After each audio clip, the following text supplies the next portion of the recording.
Looks like there's some people there. All right, we should be going live. Is it live? I see live here. There it is. Okay, yeah, got it. Hey guys. All right, looks like we're live. Can you see the chat on that? I know you're in the Zoom room, so we can communicate that way. Hey guys, we're kind of working out some of the details here. Good to see everybody. Hang on. So Lisa, you can hear me okay, right, still? Okay, so we're good to go on that. And yeah, all right, I got it. I think we're good. Hey, Tommy, we're good? Good? Can you hear it okay over there? Yes. All right, very good. Welcome, everybody. Thanks all for tuning in to Live Channeling with Roxanne. Kind of the idea was introduced to me because we haven't done one in a couple of years. We got a live chat going on. You have some questions, you can go ahead and put them in there if you like. Type in a question. We have a moderator that's in Malaysia moderating with the chat, and she's going to grab some of the questions, and then we're going to do them. So you don't have to do it right away because it looks like I'm going to channel first for about an hour, maybe 45 minutes, or maybe even less or more. I'm not really sure. But the idea is to bring out a message, as we always do, and then we'll go to the 3-question session. Right on time. So who do we got? We got lots of people. Ooh, look, hi people. Oh, yeah. Top Dog, Alex D. Hi D. Bev, hi. Scott Wade. Hey, Tammy. Well, what's up? Ella, Amanda. Look at you all. All right. Very good. Hi, Jasmine. Hi, baby. Oh, look at you guys. Awesome. Hey, guys, thank you so much for tuning in with this. Holistic Magician, looking for some Fierce Roxy. Booyah. All right. Oh, man, here they come. Oh, God, I gotta love when they show up. It's like you just opened a present, and it's exactly what you wanted, you know? I'm going to move this up a little bit and move that back. I think maybe not. What do you want? You guys ready? All right. Hang on, they're here. All right, guys, welcome to the channeling. Enjoy yourselves. Let's have some fun.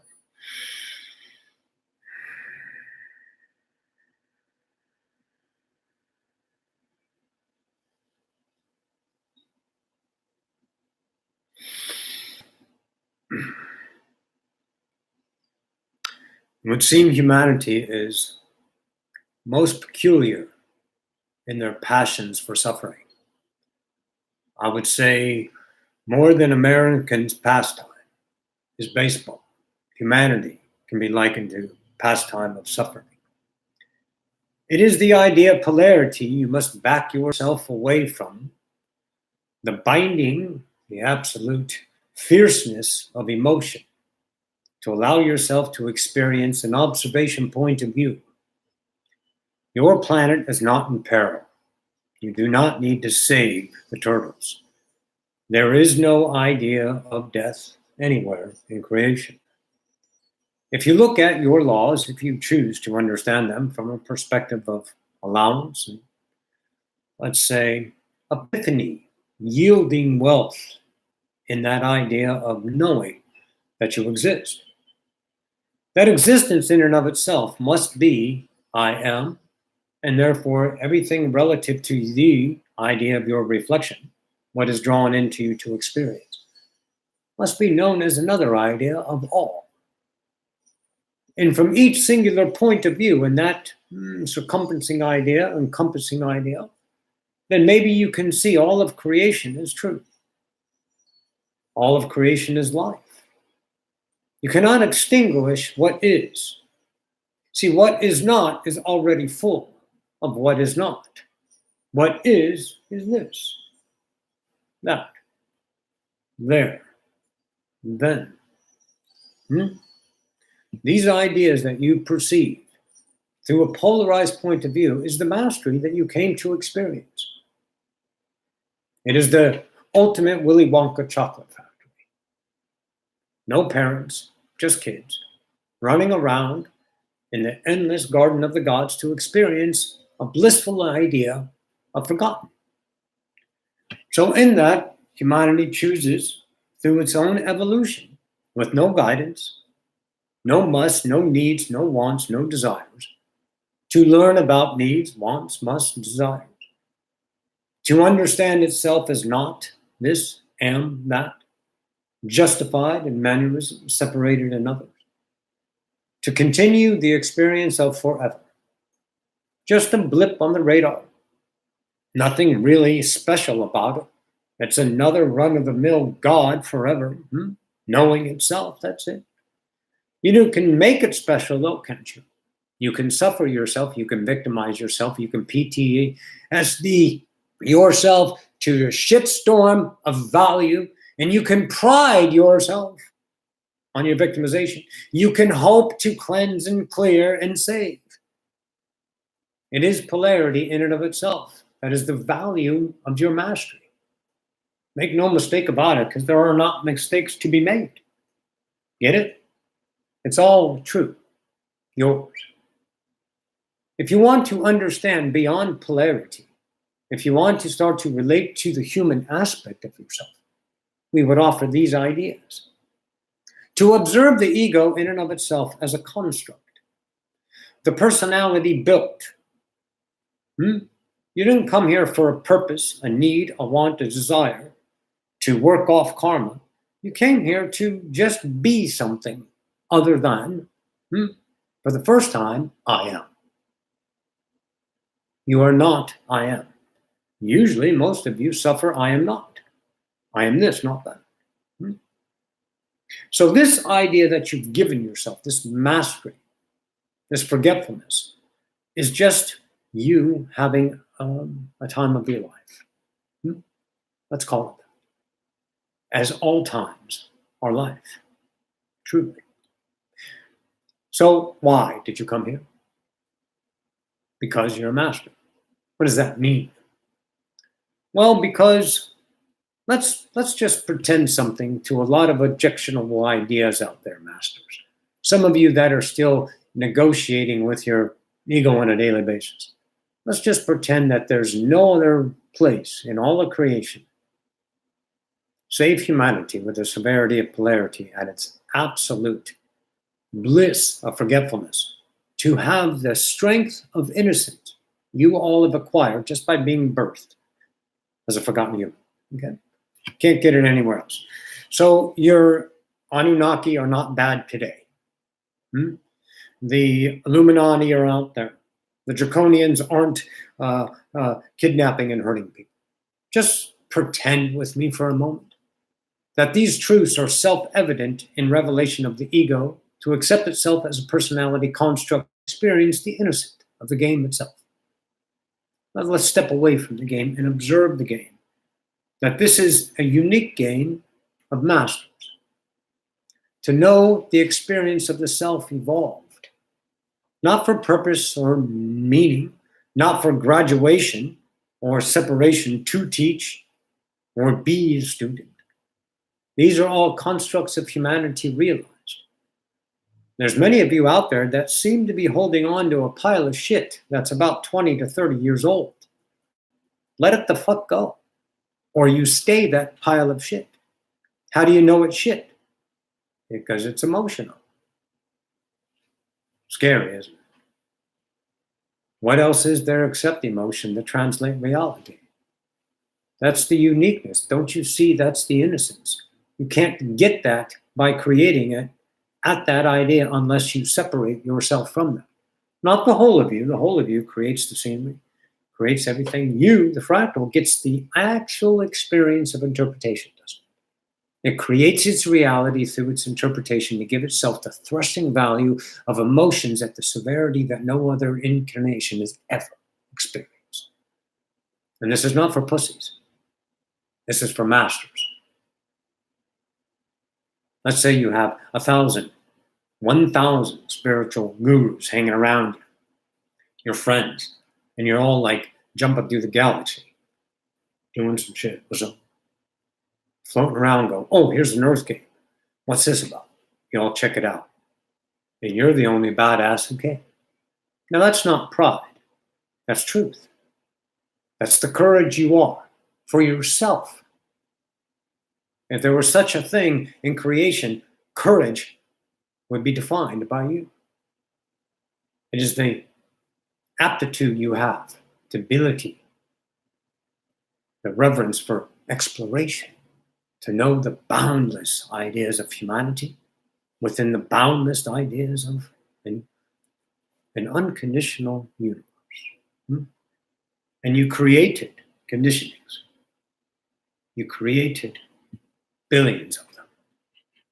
And that's what you get because you are an unconditional creator.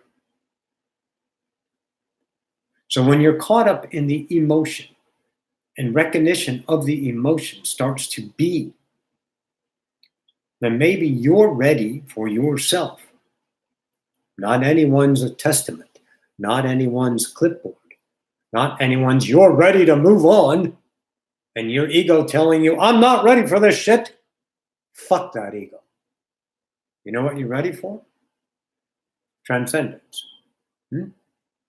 Transfiguration. To let go what was to be what is. One of your masters, Daryl Anchor, on this planet, had said, through his channeled ideas, let go of the shit that no longer serves you. You hold on to your negative belief systems. How? You claim through affirmations, oh, I let go of you. Oh, I cleanse you. Oh, I leave you. No, you don't. You keep it around by focusing on it. Abraham 101. Whatever the fuck is in your vortex and you give it energy, what do you think it's going to die? Because you're speaking English to vibration when vibration doesn't speak English. Creation speaks vibration. It speaks truth of this, not this. This is the construct, the game, the innocent, the suit you don daily, the mask you are. To experience the innocence, the master again. And no one's in peril. The homeless, the ones that were aborted, the ones that were revered, the ones that were heroed. Who's in peril? Who's great? Only that you say. Only that you say. And that say is your life. Here, now. The experience of interpretation, masters. You're spending so much damn time trying to manifest a good side, trying to manifest a purpose, a meaning, a life beyond your pain, without looking at the pain as the unconditional reality you came to experience.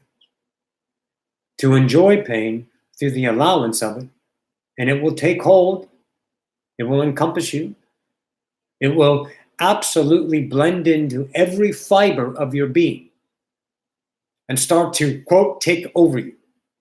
But it does not become your master. You are not victim to your pain. It does not lead you astray because you are the allowance of your own creation. You created the personality. You created your beliefs. How? Well, by showing up. Whether your religion is a strong personality, whether your lackadaisical attitude or your millennium slant on life, whether your heroship for being a mother, all of these are constructs to edge yourself in personality value that seeks outside authority for what? Acceptance. When you start to deconstruct those belief systems, then you're only left with a pile of shit that humanity sees no value in because you were born not enough. But to the self-evident experiencer of I am, law one, you exist, then I'm wondering what there is better than that, except what the ego says. What is better than your own existence? The option is non-existence. Sell me something. Sell me your wares on the value of more than I am. Go ahead. Try to fight for your injustice. Try to fight for your unworthiness. Because the ego needs life. It needs value. It needs dependency on what? Outside admiration. You guys have your addictions everywhere. Facebook addictions. But it's not an addict in that fashion, it's acceptance. Mom, dad, lovers, friends, works, employers, employees, I need you to know I am. Because without this, without performance, without acceptance, without need, want, desire, badges of honors, daily reinforced, then I am nothing. Newsflash. You're all that is. Get off your victim horse. It's time to change. If change is the only constant, what are you holding on to? I think there's a lot of heroes today. Let's talk about the heroes of the world. Let's talk about the ones that are fighting for change, that are still structuring the ideas of cause and effect, blame, outside causality. When if you are now in your bubble, there is no focus on the things that are not in your bubble. Do you realize if you're now, you have no time for anything else? I'm wondering why you make time for shit you don't want to do. Because you're afraid, maybe. Because you're responsible, of course. Because I need to. If not, this will happen because you're scared to death. Maybe. But the entire heroes of the world are trying to change the world. I don't know if any of you read your fucking history books, but you've been trying to change the world since you got here. And I'm wondering why it keeps the same. Because maybe it's the vibration that the individual collective puts out. And if you feed the same frequency, well, is it going to change? When the law is what you put out is what you get back. It's time to be intelligent and put down childish things. You guys are whining like stuck pigs at Walmart. A 2-year-old child going, man, save the whales, man. You think the whales are in peril? You think turtles are in peril? You think the idea of the koalas are in peril? You see a koala burn its ass and you suffer. Yes, because it is your mastery to suffer.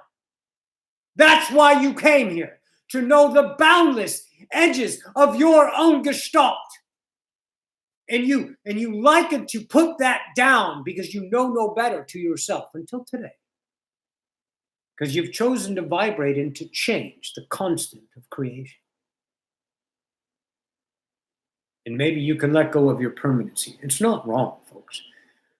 I can give a flying fuck about what you do about the society. Keep fighting for cancer and keep getting, let's say, disclosure out there and keep saving with plastic and change the environment and keep fighting and get the opposition and make yourself feel proud.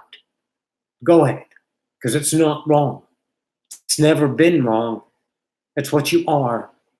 The individual singularity feeds me. It feeds me the unconscious idea of unconditional that becomes conscious to my awareness when it vibrates into my frequency. And the frequency, by the way, that is in my reality is not polarized. I'm wondering if you see it.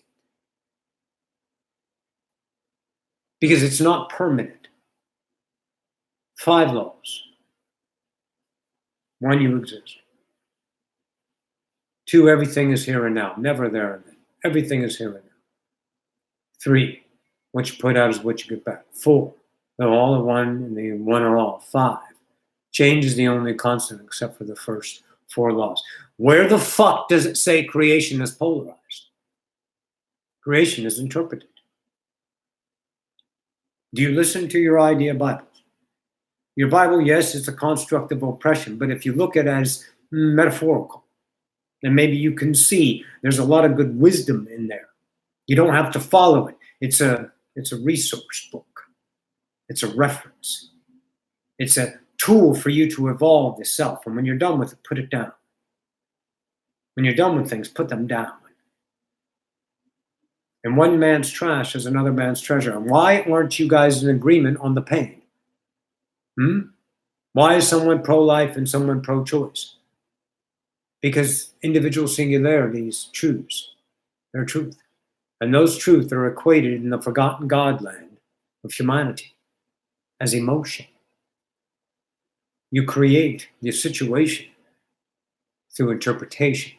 The situation is truly neutral. You assign it the shit.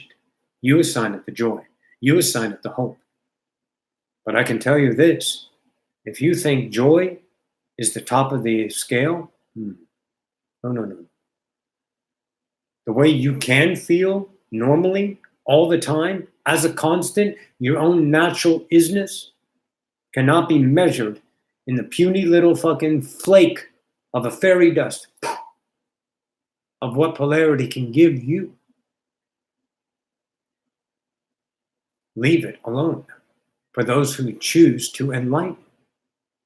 Let me speak about enlightenment for a moment, if I may.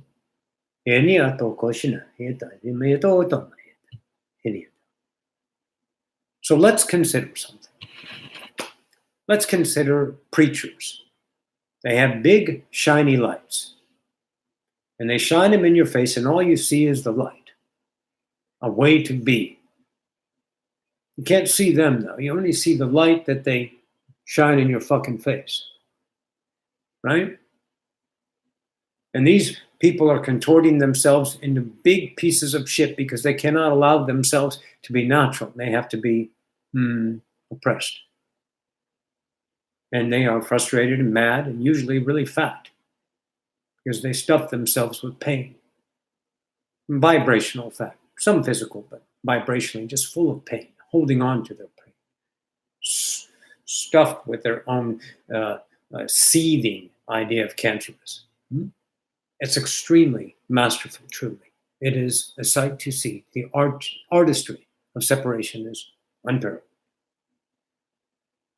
But they shine, don't they? Now let's look at a light bearer, a light worker. It doesn't have pride and it doesn't have a image attached to it.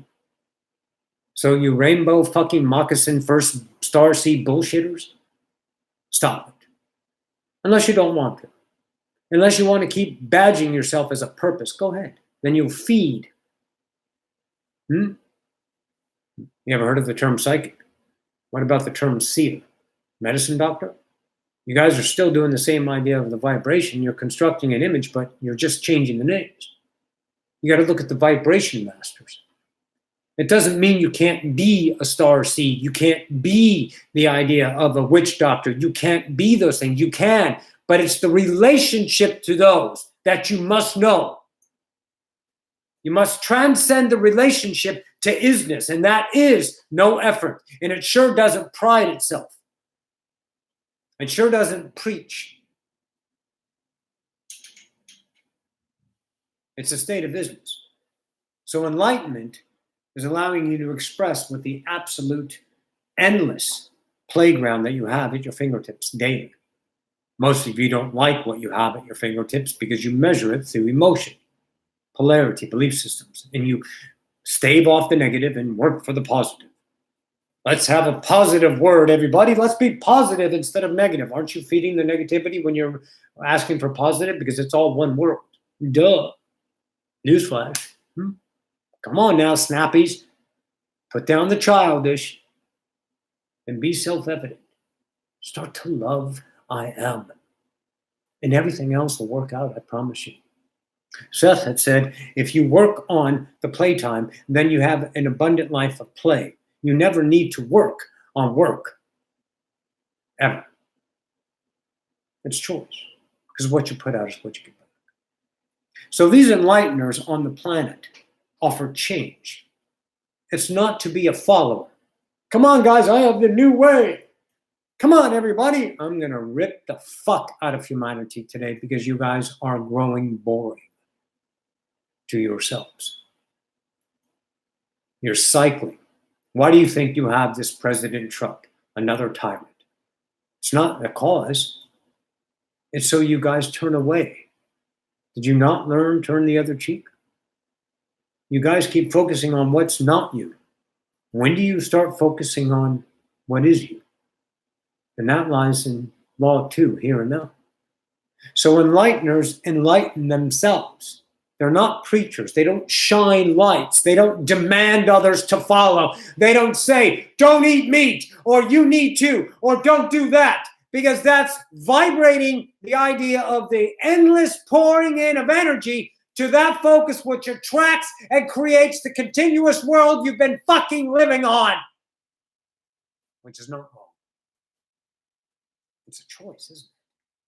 Holy shit, I actually have a choice now. How many of you sold yourself? I have no choice. Really? Until you see it, and now you see it. Don't fight for your excuses. Don't make bullshit that happened in time. It's okay to be awesome today. Just today. Right now, you're allowed to see that you created an ego for the experience of mastery. Not to be a victim to it, not be a hero of it, to crush it, to transcend it, to enlightenment. And when you're drawn to light, the light is quite bright, but it doesn't tell you what to do. You can look away anytime. It doesn't follow you. It doesn't put boundaries on you. It just offers, seamlessly offering an idea of change.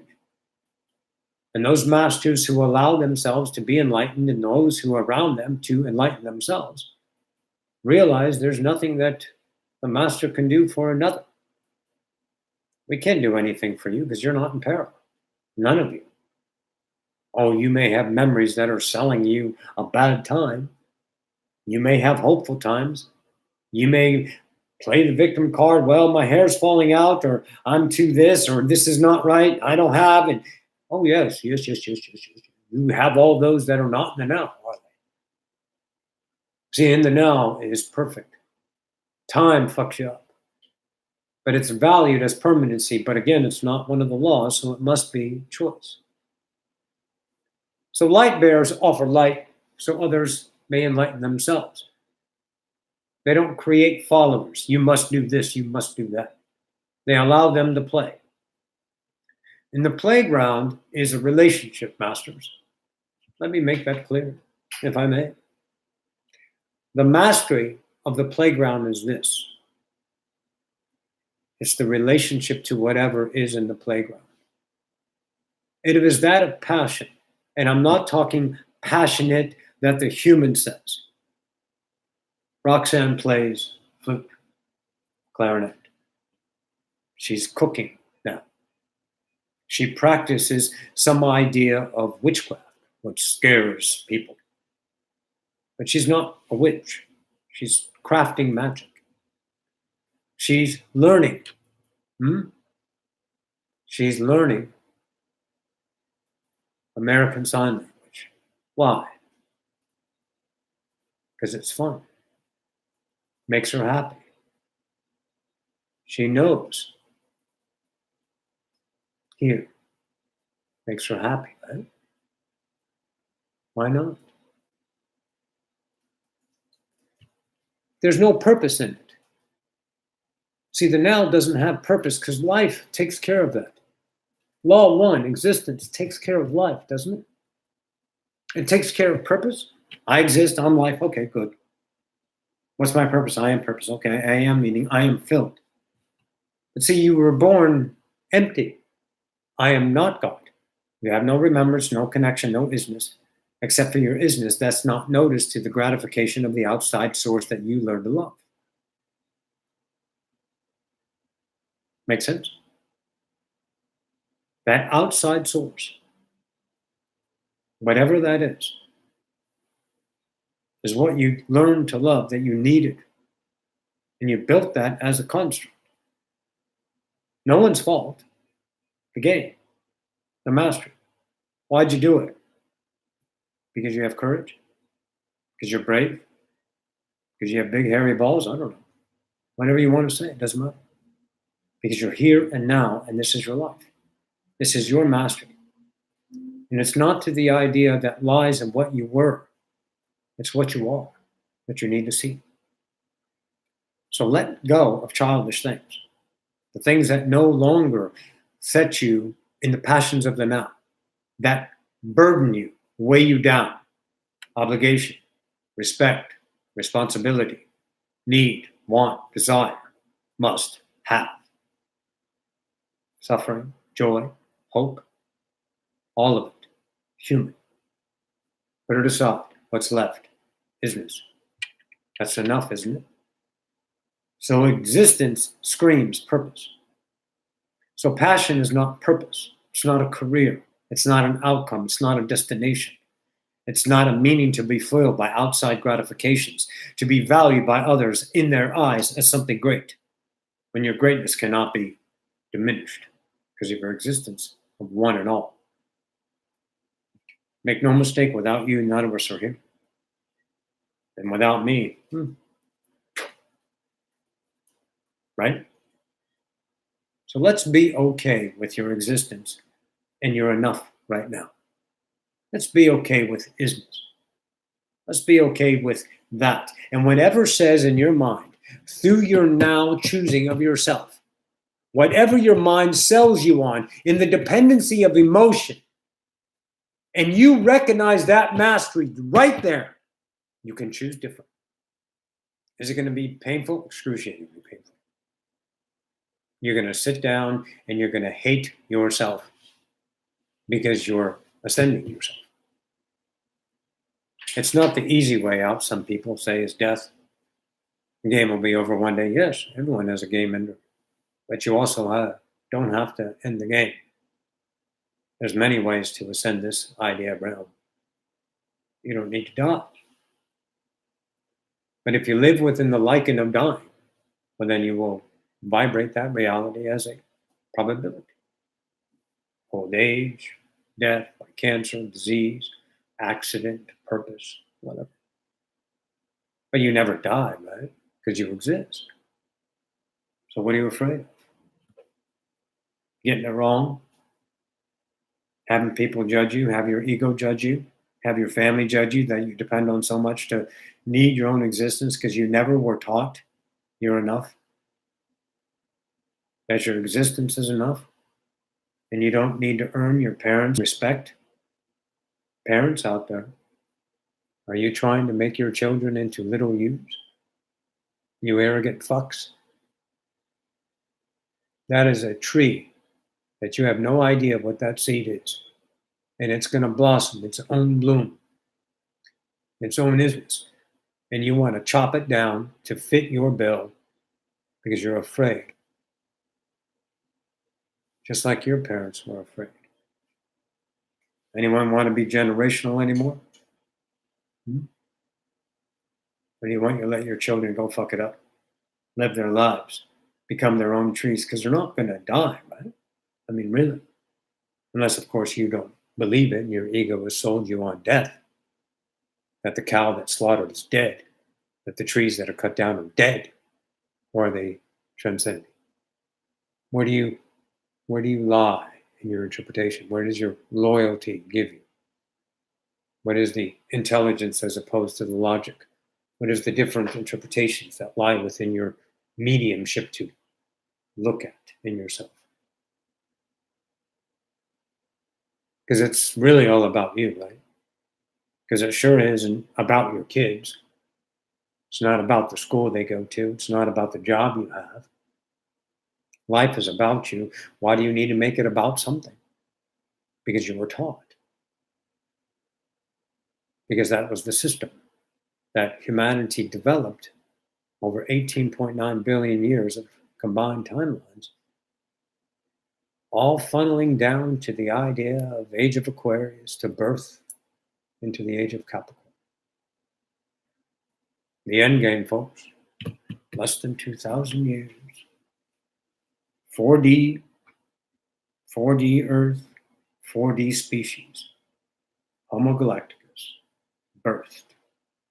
And the light bearers, the masters, I feel before me, in time, in space, time continuum, validated, is the reason for that ascension.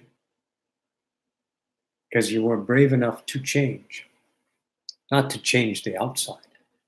What you put out is what you get back. If you change your relationship to yourself, well, then won't you change your vibration? See, it's truly confusing for the humanity because you've been set in different ways of the past, but those were rungs of the ladder, folks. You could let the fuck go of a rung of the ladder that got you to the now and transcend. So maybe you have been raising your vibration. How do I do that? As if there's a book. Really?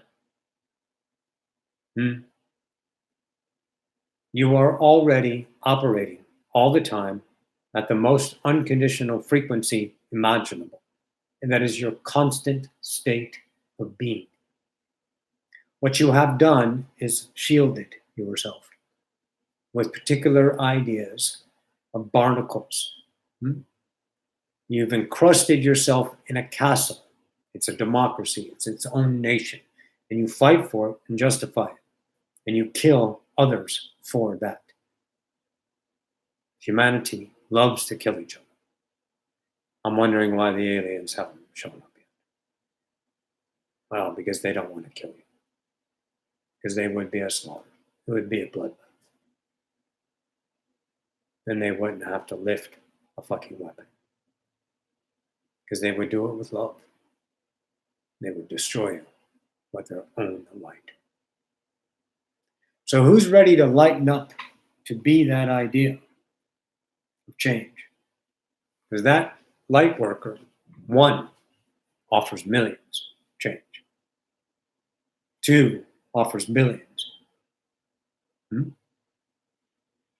Who is allowing themselves to see that their own rage is not caused by them?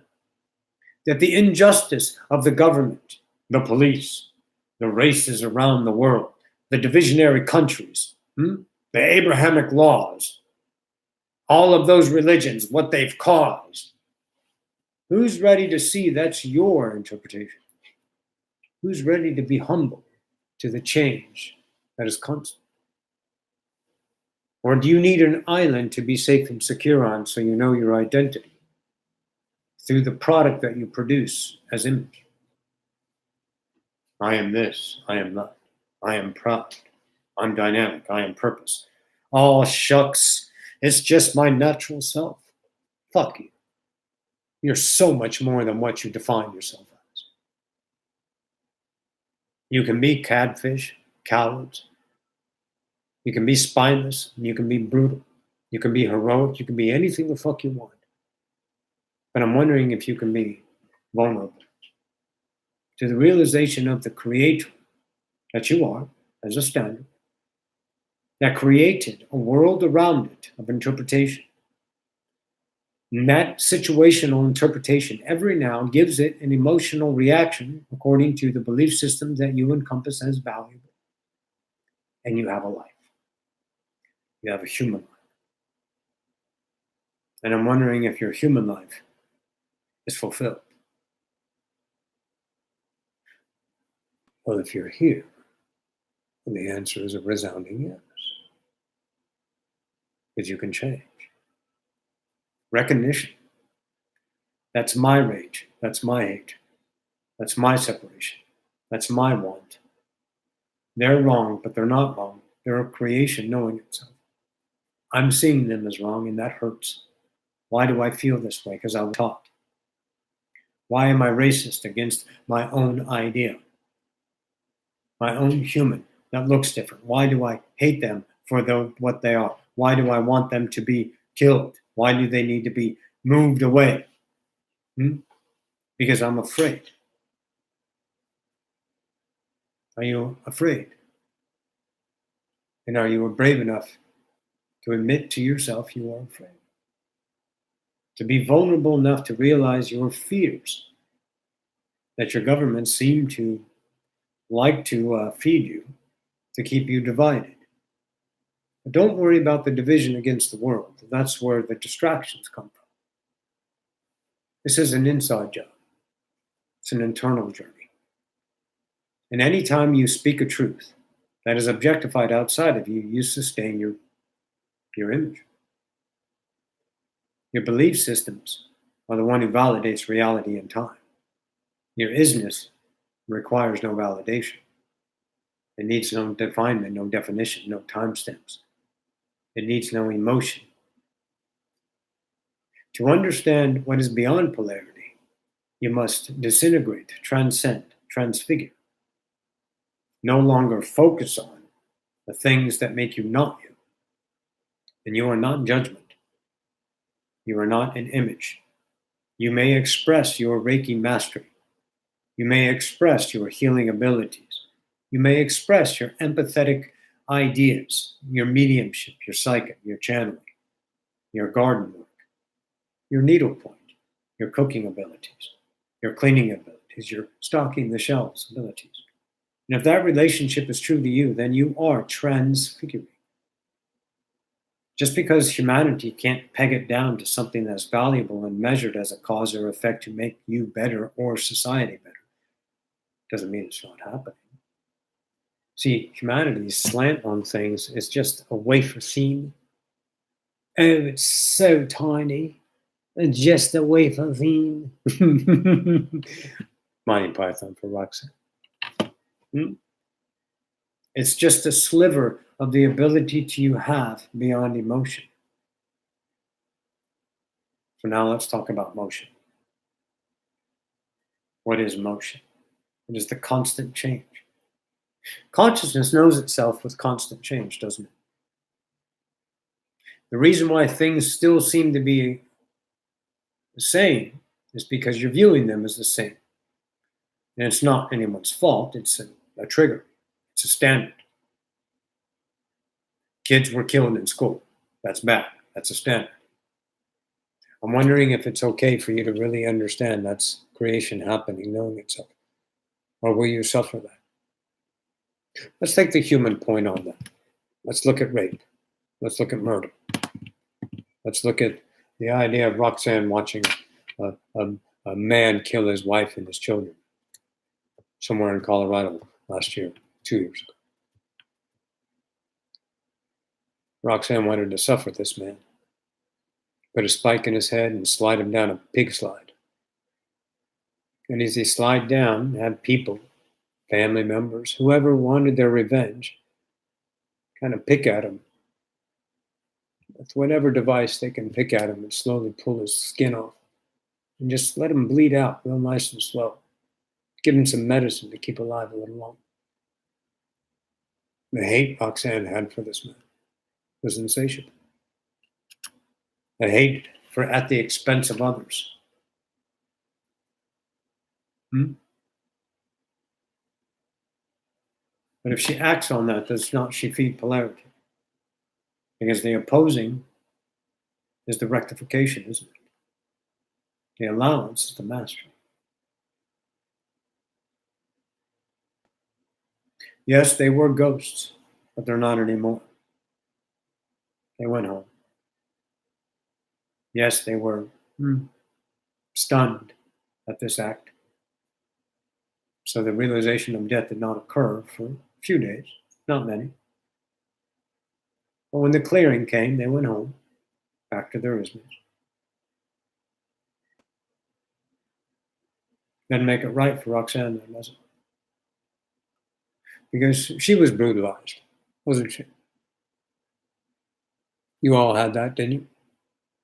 All of you.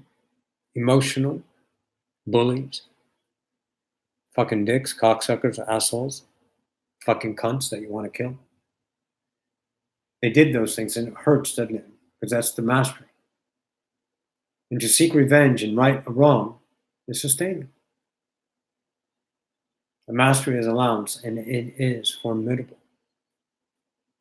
It is nasty to be in this depth of no compassion, but having it, not demanding it, commanding it, yielding it in the moment that's valuable. It's the relationship to things, masters. It's not the permanency of things. It's not the way you're supposed to behave or need to behave or have to behave. It's the way you are behaving to yourself of what? Awakening. Ascending. Yourself. The collective takes care of itself. Stop trying to wake everybody up. You just keep them dark with your bullshit preaching. Humility is at play for change. Because when you deconstruct the ego, if you understand Law 2, and Law 2 says this: Law 2 says this, masters. Everything is here and now. Then what is not here and now? Whatever you cannot perceive. And why cannot you perceive it? Because you are shielded by your beliefs. Every day you wake up knowing you're a human, and that's all you know. Every time you fall asleep, you go home. Every night. Without fail. You go back to Ismus and you go and explore 1,000 other galaxies. We're going to show you something in a moment. When you're here, you believe you are that, and therefore you can't see what's in the here and now. But as you deconstruct the veil, and let's imagine, if you will, you have a screen in front of you, and the screen only lets in a capacity of allowance of, let's say, water. It sieves in at a frequency rate. But when you deplete or enlarge the belief systems with larger gaps by depleting the tightness of you, your intentional self, that's just nothing but fucking tense, you cancer-bound dumbasses. Duh. As you open yourself up, what comes in? Attraction, masters. And those frequencies are not understood by this thinking mind that you never need to rely on for one more second, ever. Because the memory is creating the moment, and it is acquired by the vibration state of being of now. That's why you forget things, because they're not your match. But you hold yourself accountable for giving something that you're not interested in, because you love to feel guilty, because you love to suffer, because you love to be dumb. Okay. So if you're in the now, and you start to realize that my memory is creating the now, and this here and now flows into me, then I'm wondering what else is out there if I stop focusing on the shit that is around me that gives me the experience of my own mastery chosen called humanity. Polarity. I can put that game aside and look at the next portion of the Wonka factory. Now I see different Oompa Loompas and different chocolate slides. I see different things to play with, and I don't understand that, and I am afraid, and I am humble enough to accept my fear. My startling ideas of I'm allowed to have more than what I hold on to, that I relish, need. I'm allowed to go beyond that today, aren't I? Oh yeah, let me do that today. Today I'll allow some freaky shit in. Today I'll allow the now earth to change, and I notice change on my earth. People are different. That used to be red, but now it's blue. My car I thought was white, but why is it black? I'm wondering if your world matches your truth. So if I change my truth, which is not the idea of the mind changing and trying to construct a new person out of positivity, starving yourself to death, imaging yourself in purpose, but taking off all of the constructs to allow this greatness to be shown upon the ideas of yourself, to see how beautiful you are. If you could do that, I'm wondering what you would get beyond the daily wares of humanity's bullshit. Could you get interactions with the fairies that scuttle about Roxanne's apartment all the time? She was introduced to a new species, a gringo, Gringol, related to the troll family.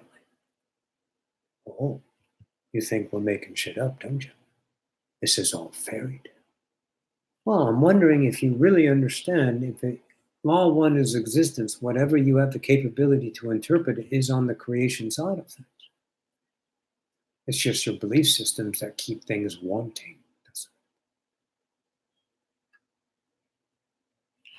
Your mind, your thinking mind, is incapable of original thought. It is a translator, a vibration that is all around you, a combination of intuition or intelligence with the logical memory to mash it up and come up with a convincing answer so you can be okay. I'm going to rip up the human so you can see how you imprison yourself. You've never been a victim, and you've never been a hero. You are a master of ascending species. I want to explain the now for you. I need eyes, Roxanne, and some volunteers. Stand by. Hang on, everybody.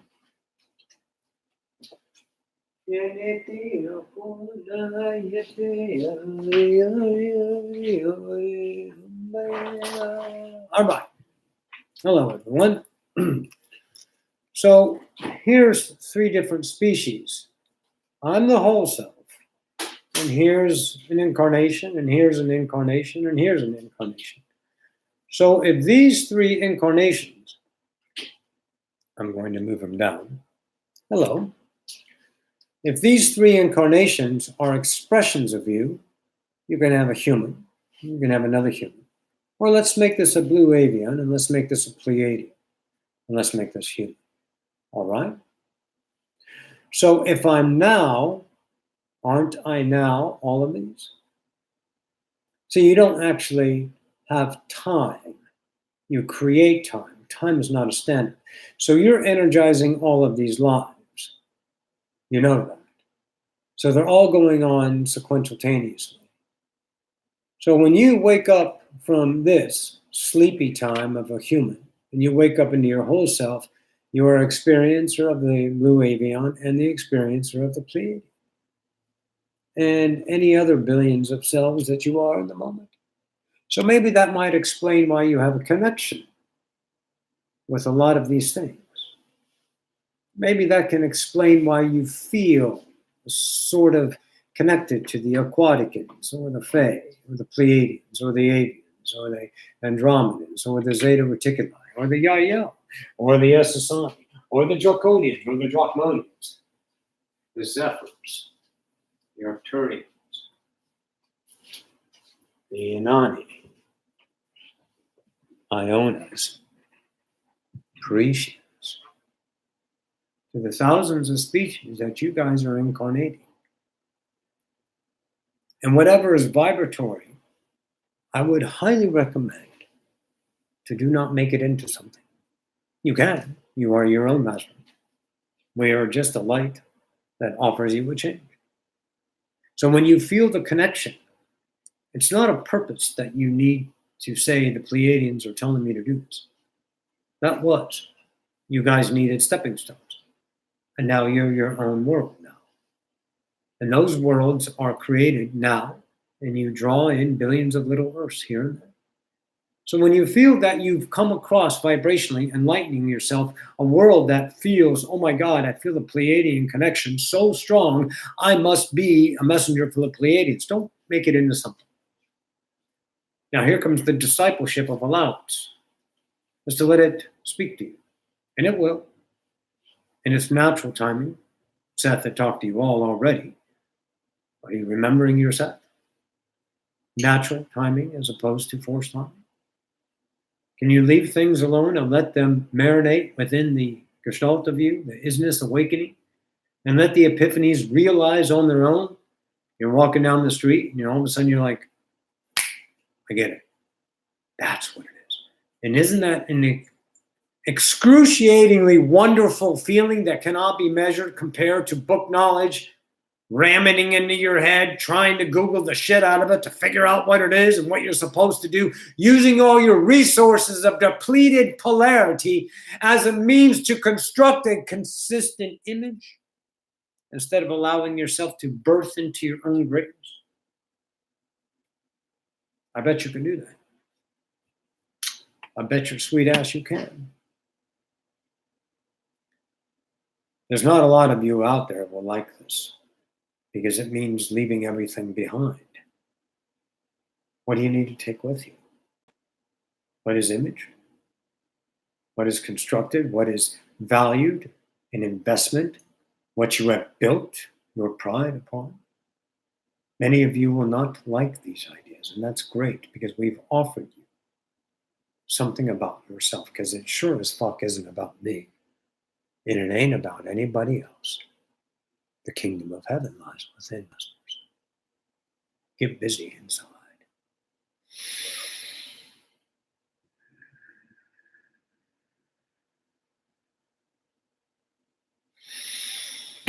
True that. That's about an hour, I suppose.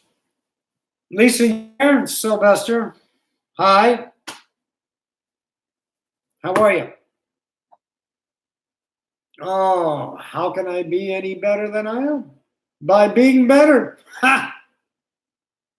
You know, I'm wondering how better happens without effort. Imagine that. It can never get any worse unless you slant it to worse. And I don't have worse because I don't have your fucking eyes, your scales, your beliefs. I have a fractal that does that, not me. So anyways, Roxanne had the idea of some Q&A. Did we get some questions? Yay! We got questions. We like questions because it's an opportunity to break it up and show you the shit in the question. And the solution's already there. But the journey is the question. All right, go ahead, Doll. What do you got?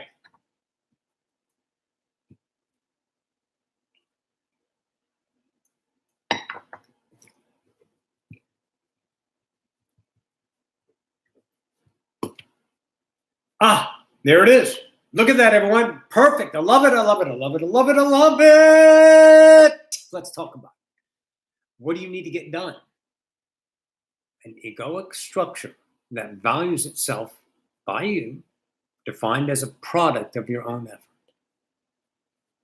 Why do you need to get anything done? Roxanne's house is clean. She cooks every night.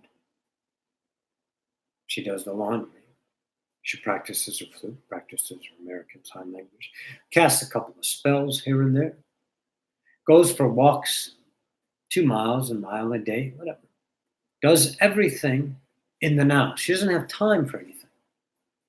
But magically, somehow, everything gets done because she doesn't have a plan. Can you imagine if she had a plan? That would be structure, need, want, desire, outcome, effort. Everything that the human is. She has a calendar. There it is. She has people on there. She has her students and her sessions. She puts them down there. She goes, oh yeah, I got this today. Magically, like today, for example. Let's give an example of today. So today she was speaking with Lisa at 7 o'clock. They had a session. 7 o'clock Roxy's time. Lisa's in Malaysia. And then Tommy didn't get much sleep, so he slept till about 10. And they got up, so Roxy played a little flute, played an hour of Fallout. Just doing no plans, just being. She knew that she had a 1 o'clock today with Kim. Shout out to Kim. She had a 1 o'clock today. But still they managed without managing or planning time. They knew in the now, hey, let's go to Jason's Deli and I would like a bowl of soup. Tommy gets a deli club.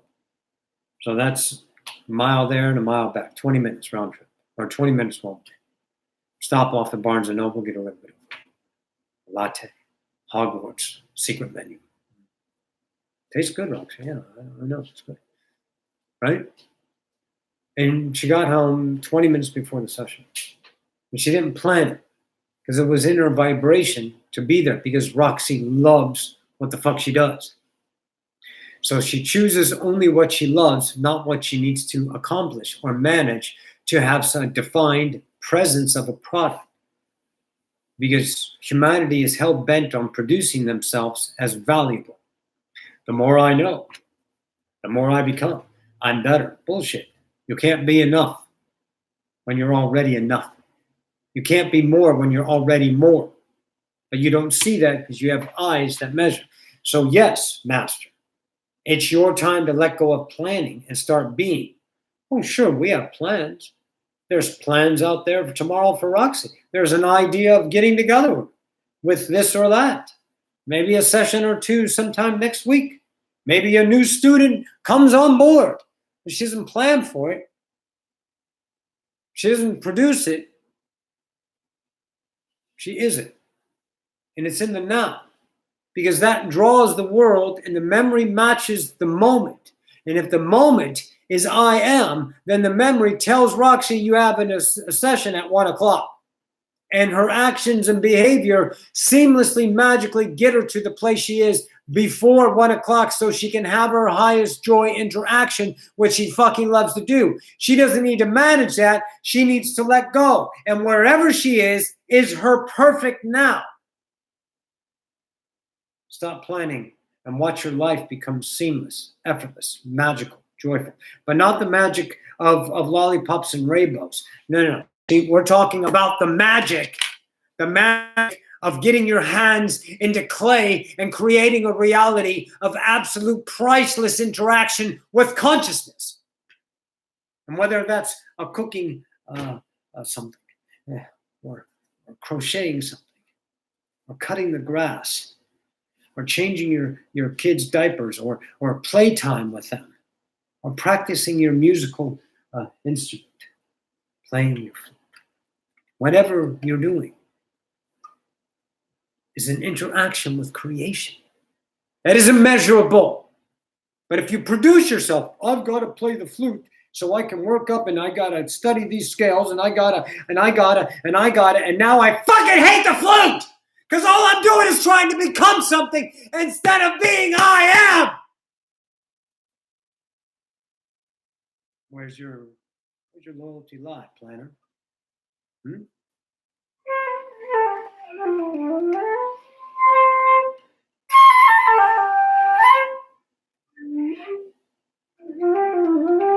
That's a nice flute, Roxanne. So, if you plan, you construct, and you manage time. Law 2 is here and now. It does not say everything is there and then, and you need to focus on how to get there and make sure you're there then so you can be better when you are enough. So it is now your turn to be a master and allow yourself to let go of planning. Someone says, hey, can you help me move? In the moment, if it feels like sandpaper, say, no, I don't want to help you move.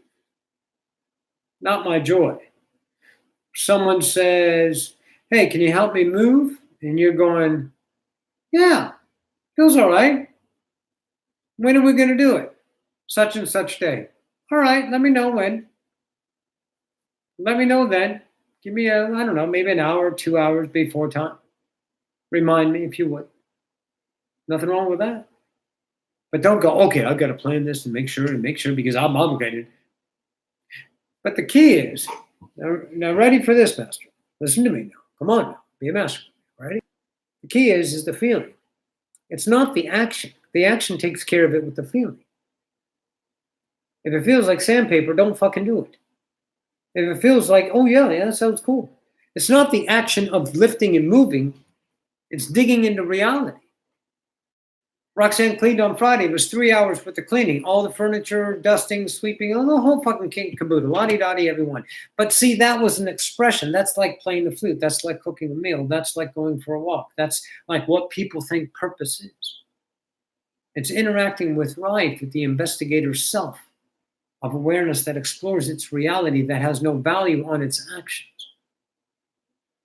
None. Because actions, priceless, immeasurable, magic. So you got to feel that in the moment. When something doesn't resonate with you, why do you need to choose? Well, maybe the ego sells you on an obligation. Well, you know, your boss needs me to stay and your wife's at home. Says, you coming to dinners? No, boss wants me to stay. And your wife goes, are you fucking kidding me? Where are your loyalties? So your wife might be to you in your mind safe and secure and bound by law. And she knows that you just like that. See, you're not like that. You're not like anything. You're now constantly changing.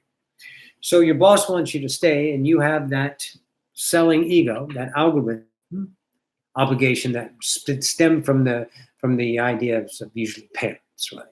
Parents said, "Oh my God, you need to earn my love. You need to gain my respect.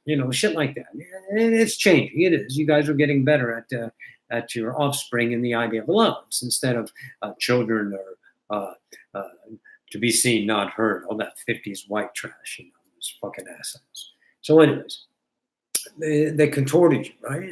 And then you spawn that off, right? And you look at your boss as your new parent because it is a means of vibrational income, not only in monetary but acceptance. Acceptance more than monetary, because monetary takes care of itself if you guys stop focusing on it. I don't know if you really think you actually have money in a bank, or actually there's a bank there. If it's not in your now, do you really think the bank is still there?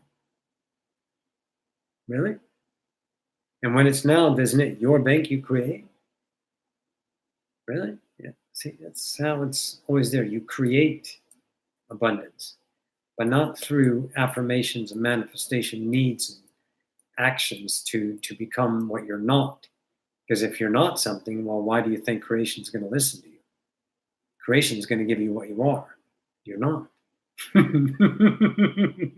Go on, Rasmus. So, anyways, back to the idea. Okay. I plan to be something. And if I change myself to be that thing, then I construct an outcome for an imagery. And if that imagery fails and I don't get enough input, well, then I become an exceedingly cycle of effort to gain outside admiration and sustain my value of egoic structures.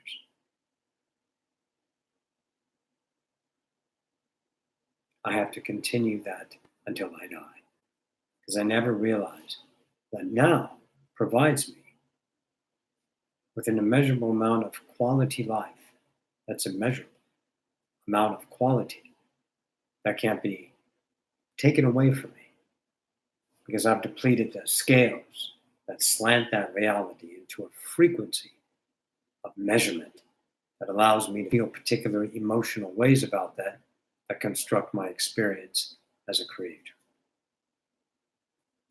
So if you choose to not plan and trust the feeling inside of you that says, hey, boss, I'm going to go home to my wife because I'm enough. I'm not going to do that today. It's not my truth. And see, that's vibration. Now, here's where it starts to work. Creation. A lot of you out there have been seeking, why is it not working? I've been doing everything the book says. As if there's a book on creation. Really? Yeah, okay. See, I need you to listen to the law. Vibration. What you put out is what you get back. What you put out is what you get back. So if I'm worthy of my truth, well, what do you think I'm going to get? A shitty reality? Really? Or is the ego selling you fear to keep you in line?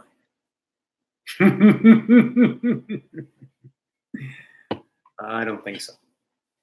I think if you start making the choices, you start to explore the interaction with your husband, your wife, your kids as equals instead of definitions, and allow each person to be themselves.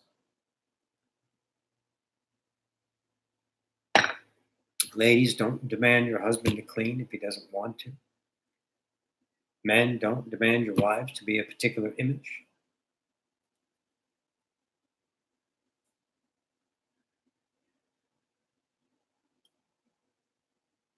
Allow everyone to be what they are and let them explore the value of their own expression. And magically, the definitions of humanity start to fade. The roles deplete. And everyone is in the playground with no purpose once again. I would say you can stop planning. Now, this is a courage idea. This is a depletion of an algorithm that you're going to accept. It makes sense. It was everything I was supposed to do. It got me places, and then I got to tell people about what I did and show them, and then they gave me acceptance, and I felt proud. I felt accomplished. I felt needed. I felt wanted. But now that I'm enough, And now that I can rely on nothing except my own existence, that I don't have to rely on because it's indistinguishable, then maybe I can start choosing my joy in the moment and say no to the things that I don't resonate with me, that feel like gritty sandpaper rubbing across my raw fucking skin. Or choose the things that I know my heart wants, but my bank account, my wife, my husband, my job, my common sense says I can't have. To choose the bravery to change my vibration, which attracts my reality to the worthiness of I am, remember. And I will take those barnacles and I will start to deconstruct them and not give them any more creed. How do you destroy something, folks? By not looking at it. That's it. You guys try to destroy things through accomplishment, through effort, through getting people to think your way, through law, through enforcement of law. Seems to be a big struggle for you guys, but that's the breaking point you needed to get to so you can see the change within yourself. This class isn't for the masses. This class is just for the few. And then this class will be masterful as it evolves. It's each and every one of you start to choose your truth in the moment, whatever that is. And you can't define it to action because action says, I need to outcome this action in purpose and, of course, judgment. You just need to start being, which is difficult. It's hard to get used to. Roxanne has been being for about 5 years now, and she's gotten really fucking good at it. But she went through the pain, the torment, the rage, the hate, the absolute killing, crushing times to rip herself apart, to see it's been her the whole time that's vibrating in a frequency of translation of the situation that gives her the emotion, that gives her the fetal position on the floor of rage, of hate, of absolute torment. So when you choose different masters, you're going to get a different reality. But you can never see what that reality is because all of your predictions are based off of the past. So you put together, yeah, but, this might happen, this might happen, this might happen, this might happen, and you start shitting all over yourself. A big pile of elephant fucking dung filled with fucking dung beetle fucking flies, and you swim in that shit, and you take your light and you darken it with a stinky, dirty fucking diaper because you don't deserve to be I am. But guess what? That's your choice. A lot of people won't vibrate in this world because it's change. It's change. And that scares you because you can't depend. There's no footholds. There's only isness. There's only flows. So when you let go of those things that keep you contorted with fear, the past creates the future out of predictions of what you have experienced as your truth. And you're going to rely on the past to create your future through behavioral, managerial idea aspects of keeping yourself safe and secure when you cannot die. Grow up. We don't have enough adults on this planet. We got a fucking planet full of children, I can tell you that. Stop. Master yourself. It's not about them, it's about you. Lisa, next question.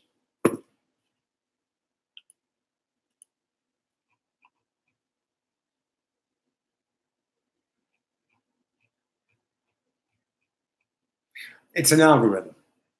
It's what you knew. Remember, all right, where is that, Roxy? What do you got? There? Okay. So here comes Peter Cottontail. Roxy loves that. Called an entity, right? A singularity. So let's say this is your whole self, this representation of this pen. And that pen comes down to a planet and creates a fractal, this pen. So now this pen, shout out to Tammy, this pen right here, okay, becomes a knot, this pen. So it only knows what it's around it. And what does it see? So let's take Roxy. Roxy has fearful parents. Dad was a certain way. Mom was a certain way. Mom grew up poor. Roxy needs to be poor. Dad grew up proud. Roxy needs to be proud. Needs to fit in that world. Now let's look at everybody else. Let's look at anyone. Oh, man, I got an idea. Let's look at yourself. So look at the self that is constructed through its culture, through its belief system. You can never eat insects unless you were born where there was nothing but insects to eat. It would be second nature to you, right? But to another person, like, what are you doing? You're eating chocolate covered grasshoppers? What the fuck is wrong with you? Well, to some places, it's a delicacy. How can that be possible? Because the relationship, the value of the culture that built the construct. So the why is because you created an innocent projection of yourself, okay? As Achilles had said, I am subjective. This is my world I create. I draw in the world. Now, let's not create a polarity where I'm an asshole. Stop. I draw in the idea of this world. This world is a subjective point of view for me to interpret and experience through myself. But the forgotten self created not myself. So the world became objectified. That's not me, that's not me, that's not me, that's wrong, that's right, that's right, that's wrong, that's right, that's wrong. So here, let's take a scenario. Let's take a scenario to understand objectivity through the ego. The ego constructs a passionate, endless, tireless, insatiable appetite to know itself as value, because the ego was a personality constructed out of emptiness and it needed to be known because you forgot I am. So the only thing you knew is I am not. So you coveted mom, you coveted dad, and that was a diarrhea of love, food, a constant flow of shit, belief systems all around. Teachers, peers, friends, family. Your entire culture created a personality and you depleted some. Usually in your teenage, you get rid of some shit, but you build up another one and you act a certain way, right? We all had hairs in the 80s. There was goth in the 90s and whatever they're doing nowadays. But these teenagers create an image and then they deplete it because they got to go to work and make a living, right? Because they're afraid. Okay. So I'm so glad you guys worked out the tattoo things because tattoos are beautiful. They're really good. You know, we like you, the way you guys decorate your bodies. You do a great job with expressing yourself. Good job. Anyways, so this personality relies and it becomes an algorithm. It just is an automatic response because it was taught to keep you safe and secure.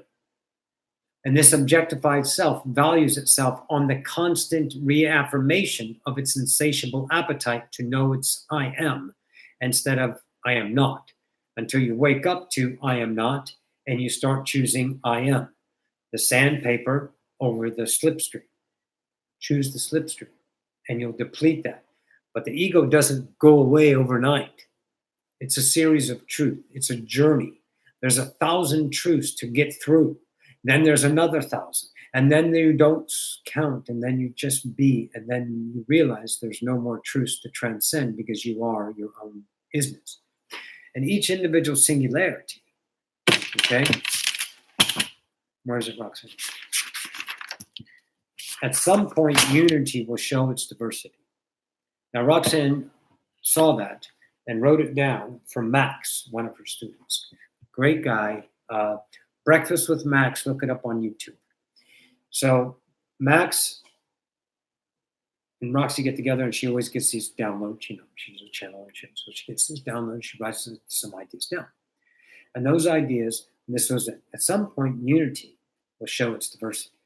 So realize when she sees herself right here as whole, and no longer needing any outside validation because she's whole. There's no room for lack, need, want, desire, because isness has become self-evident, right? Whole, right?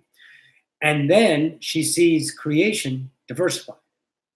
So the uniqueness of Roxanne's truth, of your truth, of everyone you know, truth, the tree, the waterfall, the lint, the dust, the dryer, the washer, anything, all of it is consciousness knowing itself. It doesn't matter how big or small, everything is realizing, right?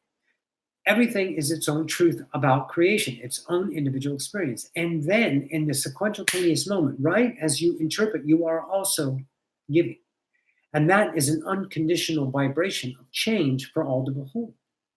That's why we stay forever, because we have an endless amount of unknown, because we are consciousness immeasurable. There's no end to us.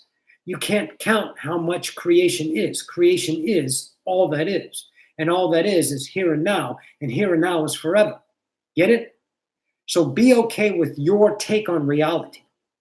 It was very difficult for Roxanne to be that. It's very difficult for a lot of you who were smashed down by belief systems that you're not enough, that you need to be, you have to be, and you value that external validation. And when that ego tells you you're not this, you're not that, and then you have to fight for it and justify it or change yourself to fit that because you're not enough, then you realize the recognition of your own ego. And now that ego starts to deplete, and then you realize, I am. And then you're okay with yourself. And then you see the beauty in the diversity of creation. Everyone's singular to express truth. You want to know what a truth is? A flower is a truth. Roxanne's wand is a truth. It's an expression. This is beaming a truth. This piece of paper is an experience. But everyone's looking up here for value in things. You graze over reality, but I'm not saying go start fucking hugging trees again like they did in the 70s. Don't fucking do that. What I'm saying is stop measuring to see what is truly there, how creation is speaking to you every moment, vibrationally filling you with isness, change. And the recognition of that ego is why it's doing it, because you created it because you wanted an experience of not God. For the absolute bliss of I am God. I am creator. I am all that is. Go ahead, next question.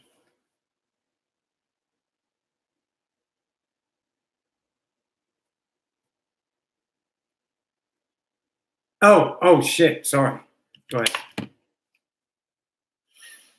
They can't hear you. That's weird. Okay, next question.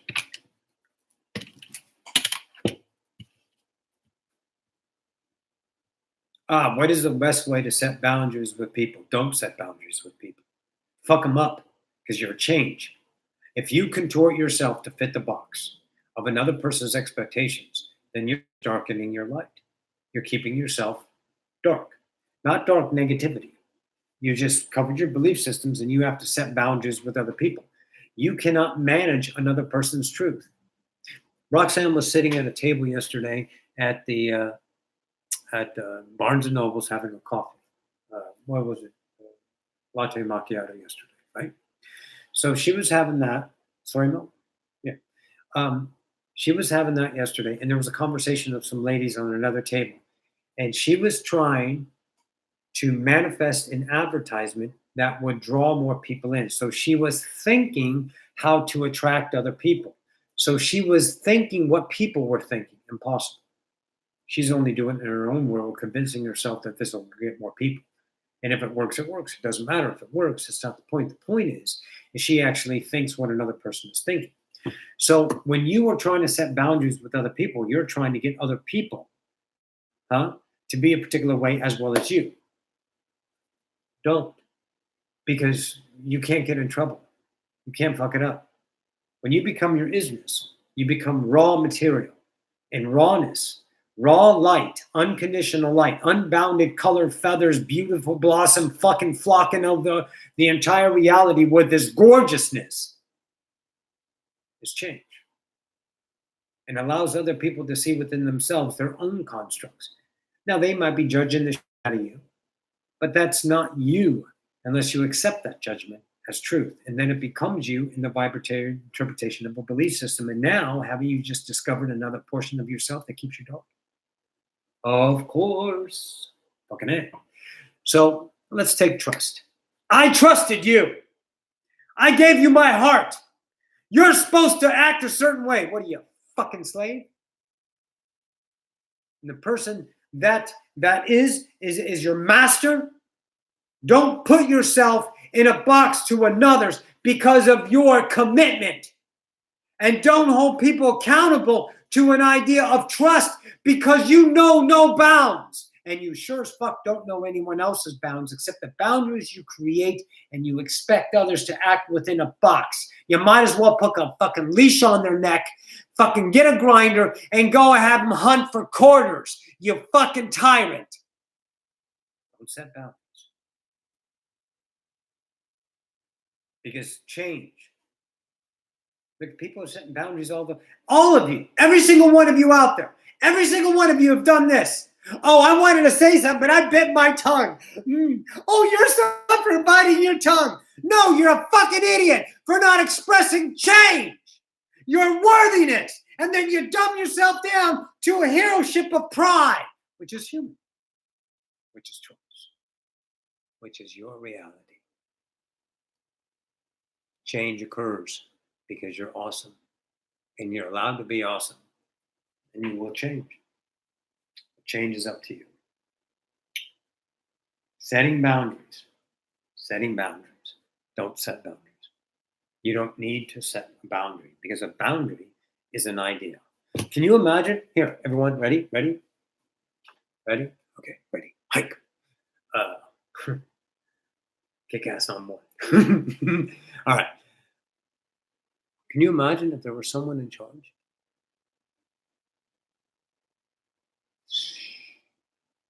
Don't think about it, feel it. Can you imagine if someone had a limit and all of you fucking spectacles were down here, couldn't go beyond that?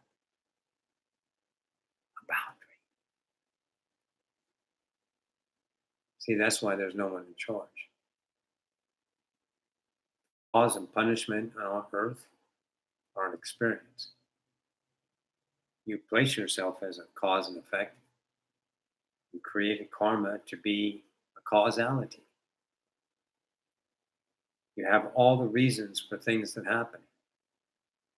1400s, 1500s, all the cause of demons and bad ideas, and these are things are the cause of it. So we have to root out the evil. It's just an interpretation. That's all it was.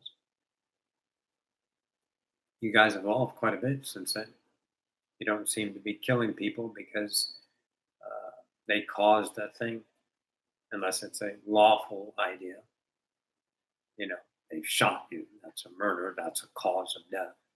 But before, plagues were caused by the town witch or an evil spirit because a woman over there slept with someone and she's a whore and she needs to be killed because the Bible says so. Okay. See, you've changed. And one day you will have no laws, you will have no institutions, you will have no medical. You will have none of these things because they won't be needed. Because aren't you existence and there's no depletion in existence? There's only evolution. So I would say never, unless you choose to, Master, set a boundary ever again with anybody, nobody. Why would you contain yourself? You've already done that very well. It's time for change. Okay, Lisa.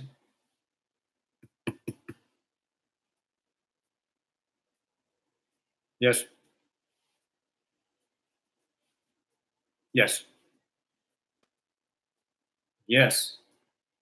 Okay. So say the first part again. All right, stop there. In a previous video, you mentioned synchronicity. This is on the channel somewhere, sure. Okay. And you liken them to gifts to yourself that you left open. Okay. And we asked you to stop being shocked or surprised by them. Can we elaborate? Yes. When you vibrate in an idea of allowance, those synchronicities that come to you, you can be magical about them. When you let go, here, let me give you a real quick idea. Why would your whole self fuck you over? You're the one who keeps things painful. Okay? Whole self is always trying to give you what you want. But what you think you need is what you desire, what you hope to have is what you work for, and then you're always in the way. So if you get the fuck out of your way, synchronicities start to come. Now, when these synchronicities come, now you got to be okay with this, because I know what scares you more than the fears that your ego sells you. That this is all true. That's what really scares you. That you are a creator. That you are God. That you are infinite. That you are all that is. That's what really scares you. You may not know it in defiant ideas up here right now, selling yourself, no, I'm okay with being God, I am God, blah, blah, blah, all that shit. But when you start to get the miraculi showing up, the steward of creation bringing the gifts every fucking day, and then what happens is the idea of allowing that awesomeness not to be in awe. Because if you are in awe of something, if I am in awe of a pair of glasses, oh, wow, how did that happen? I don't do it's crazy. It came out of the blue. It's like, oh my God, it's like I'm God or something. It's just so, and you just keep fucking talking about it instead of accepting it as reality. Because creation is common, but you're making it valuable. Like these synchronicities. It's like, oh my God, I got this. It's just so great. And you keep it outside of yourself. You never take it in. You never allow it to be you and accept your awesomeness. Roxy's life has been one big miracle. When she let go, it became isness. Miracle to come to humanity. Isness is to allow creation to flow into it. Allow the jobs to no longer be jobs, to be interactions. Allow the abundance to flow in. Allow herself to fall in love with a man, Tommy Jean Hancock. Magnificent man that fills Roxanne's created self as an experience in this idea. All because she didn't try, but she accepted. So when you guys are in shock or in awe of your own created skills by allowing them to get to you, well, then you have to accept them as deserving. You have to be worthy. You can't give a reason. You can't put it up on a pedestal and say, oh my God, look what happened, everybody. It's a miracle. No, it's not a miracle. It's common. You're just another run of the mill fucking God that's forever. Get over it. All right, go ahead.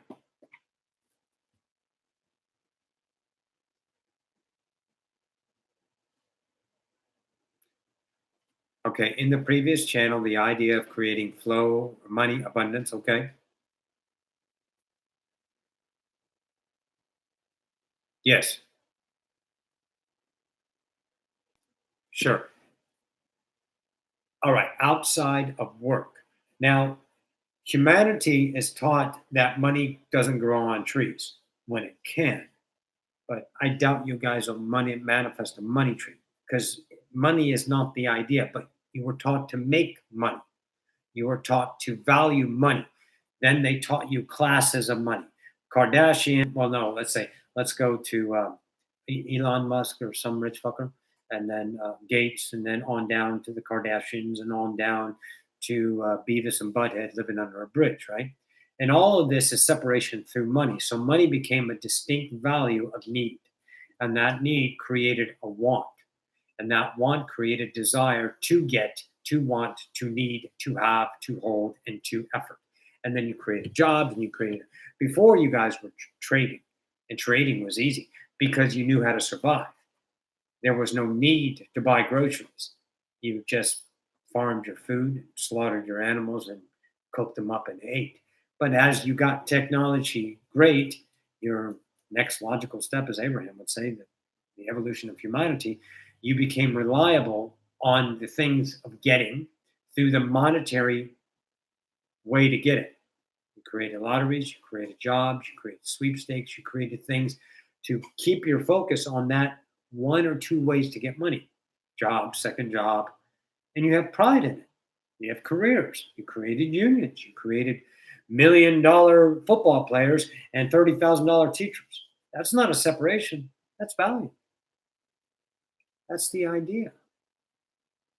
It's creation knowing itself. So let's stop looking at the needs for money. What you need to first see. The money is created in the moment. It is. It's never there in time because time is created now. Okay? So let's just pretend you understand that and don't try to figure it out. Let it marinate and steep in a few hours. So in that, you are allowed a million ways to get money. Now, on this planet, in this now, you need fucking money. Don't push money away because when you go to the store, somehow you need some kind of exchange. And if you go to the store and you don't have a garden or you don't have a farm and you go and buy your meats and veggies and your products for wiping your butt, you need money. Because right now, stores aren't free because you're not at that. Stores will one day be free. Absolutely. Because everyone's doing what they love and they don't want money for it because whatever they need is always there for them. See? It's working out. But right now, you guys are putting in the mediumship of separation, division, and the exchange rate is monetary. Got it. So you accept money, you accept abundance, you accept whatever. But your mind is going to torment you.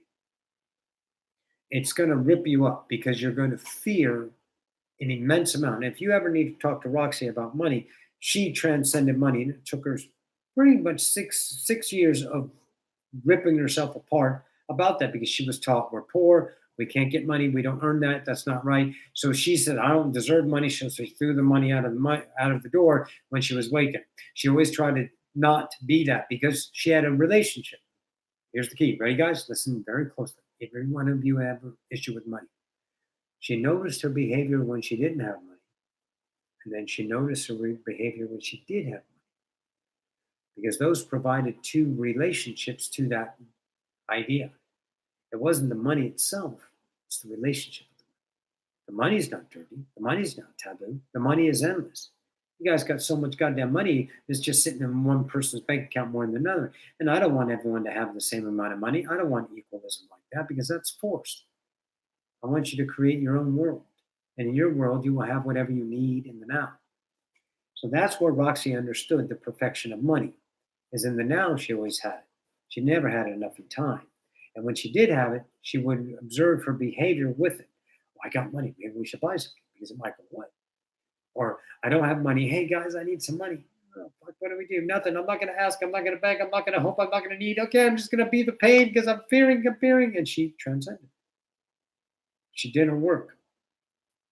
She was human. She was vulnerable. She was not a hero. She's not a leader. She's a master of her own domain. Right? So what she started to understand is money is created in the value of herself in the moment.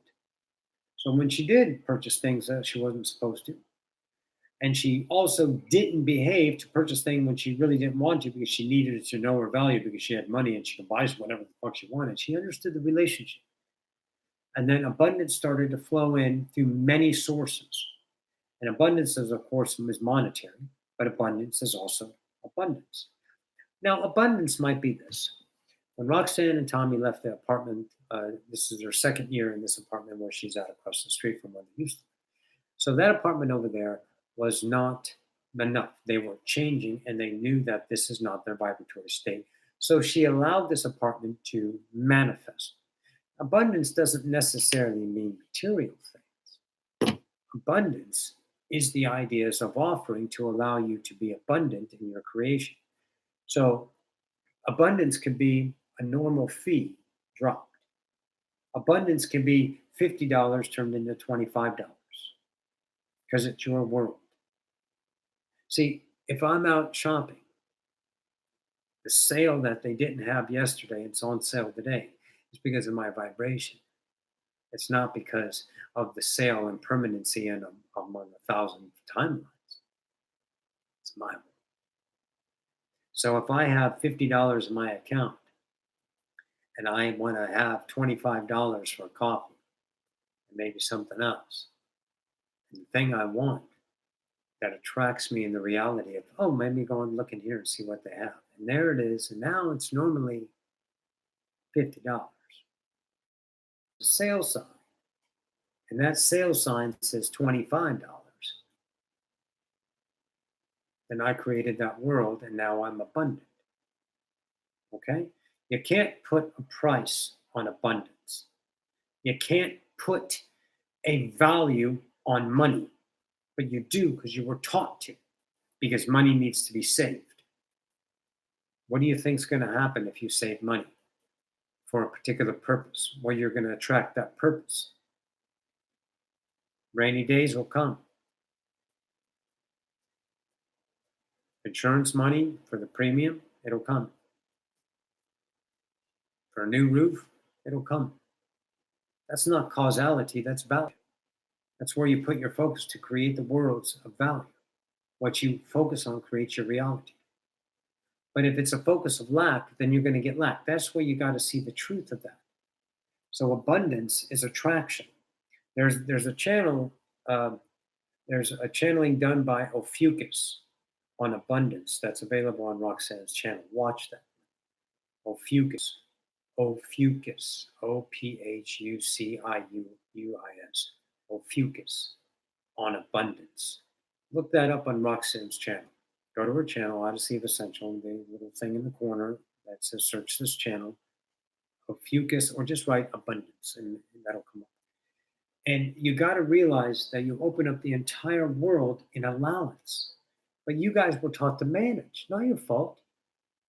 You know, they taught you how to be more than through a value of grading, accomplishment, testing, regurgitation, failure, better than, earn your way. And you have to manage. Although they never told you how to manage a bank account in high school, but they all of a sudden you have to do that in life. You have to manage your money. And then you did the best you can because that's what everyone said. That's what you have to do. That's what life is. Life is like that. Well, sure, you were separated, so you coveted that life. But now you don't have to manage money. You allow it. You think your wholesale's going to fuck you over? Really? But you can't expect either. You can't expect, well, okay, the rent's coming and I don't have the money. What's going to happen? Be a master and let it go. Well, what if I get evicted? Then you get evicted. Is eviction a bad thing? Or is it an experience? But I'm wondering where your worth is. To be the master of allowance, to let the miracles of creation, the gifts you left yourself, to unfold. Abundance is plentiful. And it's not monetary, and it's not necessarily things. It's the relationship to reality that is priceless and endless. It's very difficult to let go, guys. We know that. We know that. We watch Roxy scream and holler and do the work with her students. She's learning and depleting herself through the reflection of her own masters in front of her students. Everyone's in it for themselves. And we use each other literally to know ourselves. So get over it. And be humble to the self of exploration, okay? And allow yourself to be abundant. It's difficult because you say, I can't, I'm supposed to, but what if? One of the students, Kim, bought something she wasn't supposed to her ego, but she did it for herself. And now her ego's telling her the idea about what happens and I have to, and I have to, and I have to. But I bet your sweet ass, all of you, in the now, you always have it. Time is where lack shows itself. Depletion, separation, fear mongering. Go ahead, Lisa.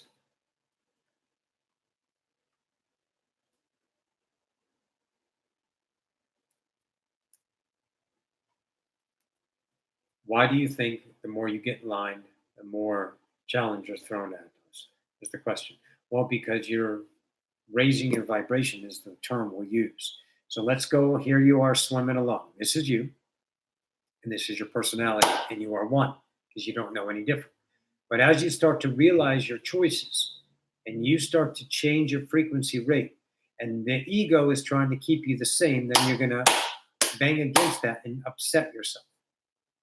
Here you are set in your ways. Everything is fine. Oh, yeah, I got some polarity, got some fears, I got some this and got some that, but this is, fuck!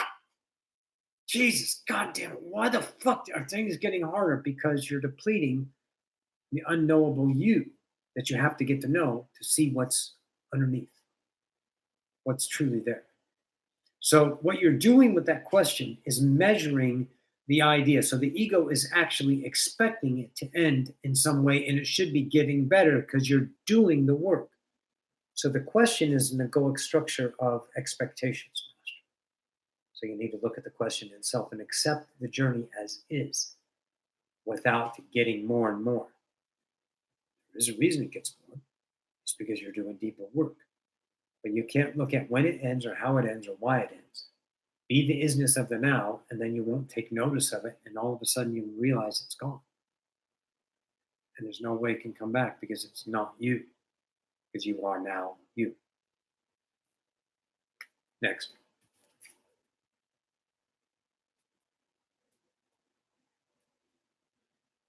Yep.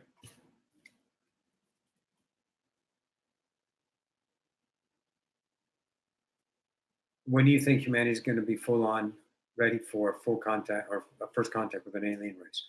The first race that's coming is an alien species. The second race that's coming is, yeah, um, I just read a question that popped up. Ready for an alien race. So the first one's an alien. The second one is an extraterrestrial. So everybody out there, let's listen to this, okay? You are Terra. You're on a planet Earth called Terra, right? Terra means Earth. Extra Terra is the human DNA within a hybrid that creates a hybrid species from an alien, extraterrestrial. The difference between an alien and an extraterrestrial, an alien doesn't have human DNA, an extraterrestrial does. So why are we going to go with alien first and not extraterrestrial? Because extraterrestrials, Yael is the second species showing up. It's because they look too human. And too many people are going to call bullshit because you look too human. Okay? Travis was introduced 1975. Travis was introduced to Yael. That was on that idea. He was abducted by Zeta Reticuli, but he was introduced to Yael in the hangar. Anyways, so let's look. Let's understand when they're going to come as a probability. There's always the expectation from 2025 to 2033. 2033 is the highest probability, but as that changes, every world changes. When does it become quicker than 2035 down to 2033? When does that happen? In the now. 2033 to 2025, when does that happen? In the now. If you guys get a more light idea about yourself, in your world, you create a bigger, denser world of light workers. This is the 4D Earth you guys are splitting into. And a 4D Earth is not a fourth density Earth. That happens in 2000 year homo-galacticus. That's your ascended fourth density self. This is the vibrational relationship to a new planet, to be the idea of exploration as a whole being, still operating in a third density as a homo sapien physical being. That's a fourth density relationship, a more flowy, more spiritual world, right? And that world will attract that first contact. This other world that you guys are splitting away from, many of those people won't even be on this world that gets first contact. And then the continuation of that world grows into a more world of beauty. You finally get your free electricity, you finally get everything that you always wanted and desired. But it's going to take a couple of hundred years to deplete the ideas of the naysayers. But you guys are going to still doing the work. The ones that absolutely won't value that are not going to see it. They're on a 3D Earth. You don't even need them. You won't even have the remember of half your family or half your people on when this occurs. Some people just literally won't value that because that's not their truth.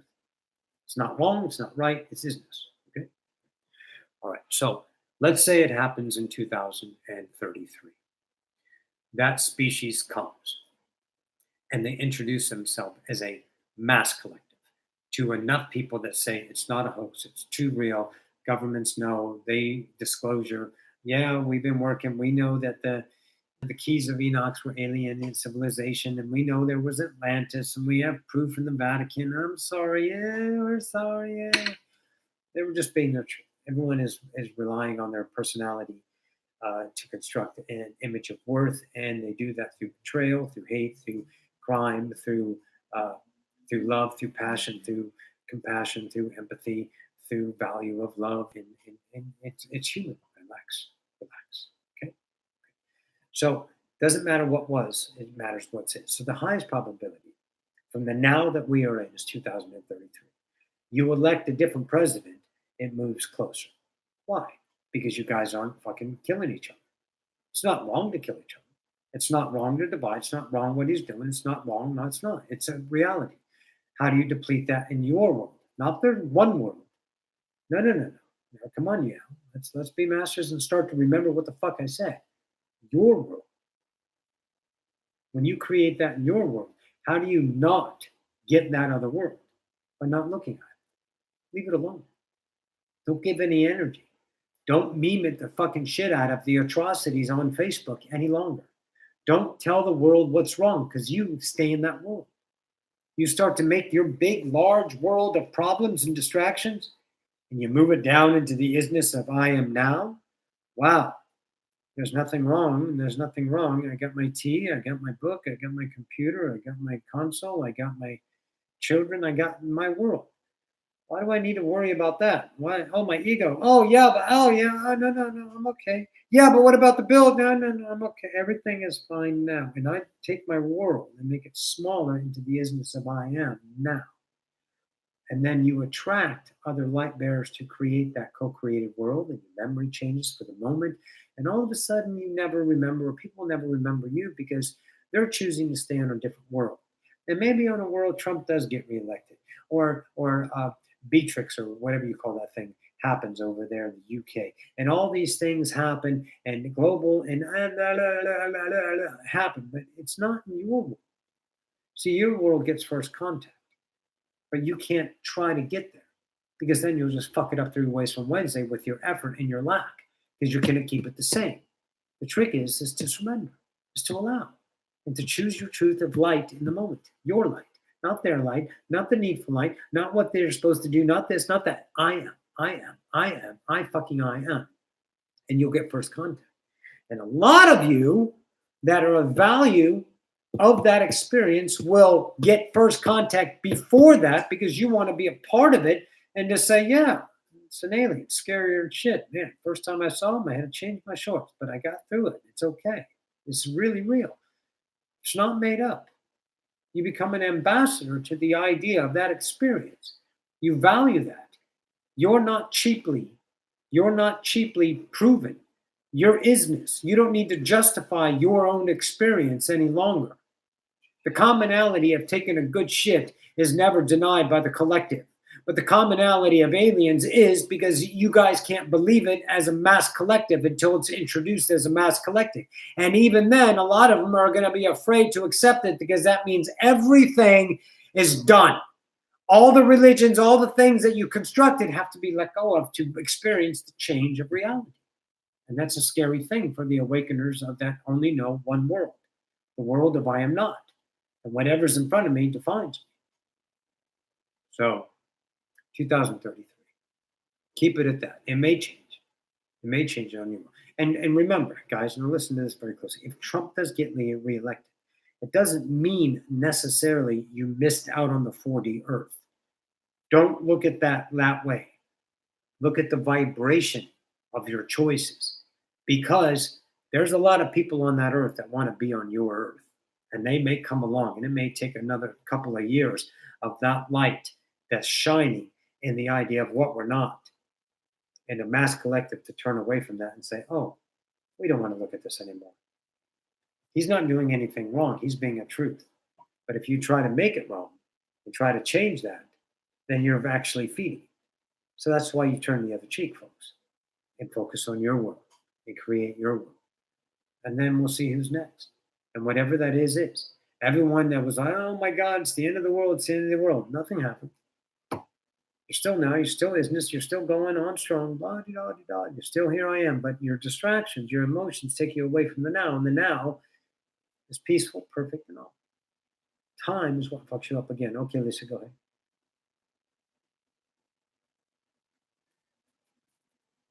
Okay.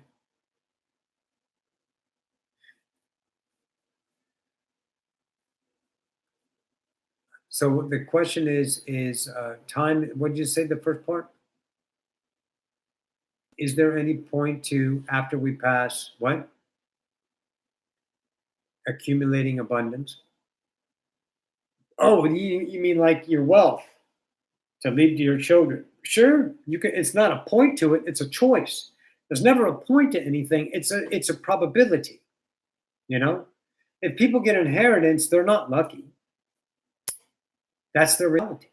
If you don't have inheritance because your parents didn't leave you money, or you think you can't leave it for your children, or you try to leave it and then you leave a shittier life. That's all reality. There's no point to any of it. It's choice. So now let's make this personal. The one that asked that question, let's make it personal. You're not obligated to leave your kids any money. Whatever is your abundance in the now is your abundance. Your kids have their own abundance. Everyone has their own abundance. And if that abundance is what you would call wealthy enough to pass on to your children, that's a co-created reality that is priceless and can't be measured. But you can measure the shit out of it. As I've depleted my value in the moment, I'm going to sacrifice for my kids. I'm going to get them what I never had and be a hero about that. Then they have that. Then that's your choice. That's not the truth. That's not special. That's not anything except a way to relate to reality through your own eyes. You know how I see that? Creation knowing itself. Simple as that. So there's no point to it. Sounds like to me, maybe you should just go and spend the money that you've been harboring because you're allowed to. It's fun to spend money, isn't it? Why not? Can't run out of it. Go ahead.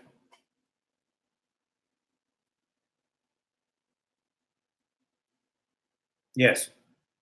Homo-galacticus is the next vibrational species. It's third density or fourth dimension. So, because there's a term out there, 3D, 5D. Let me give you third and fourth density.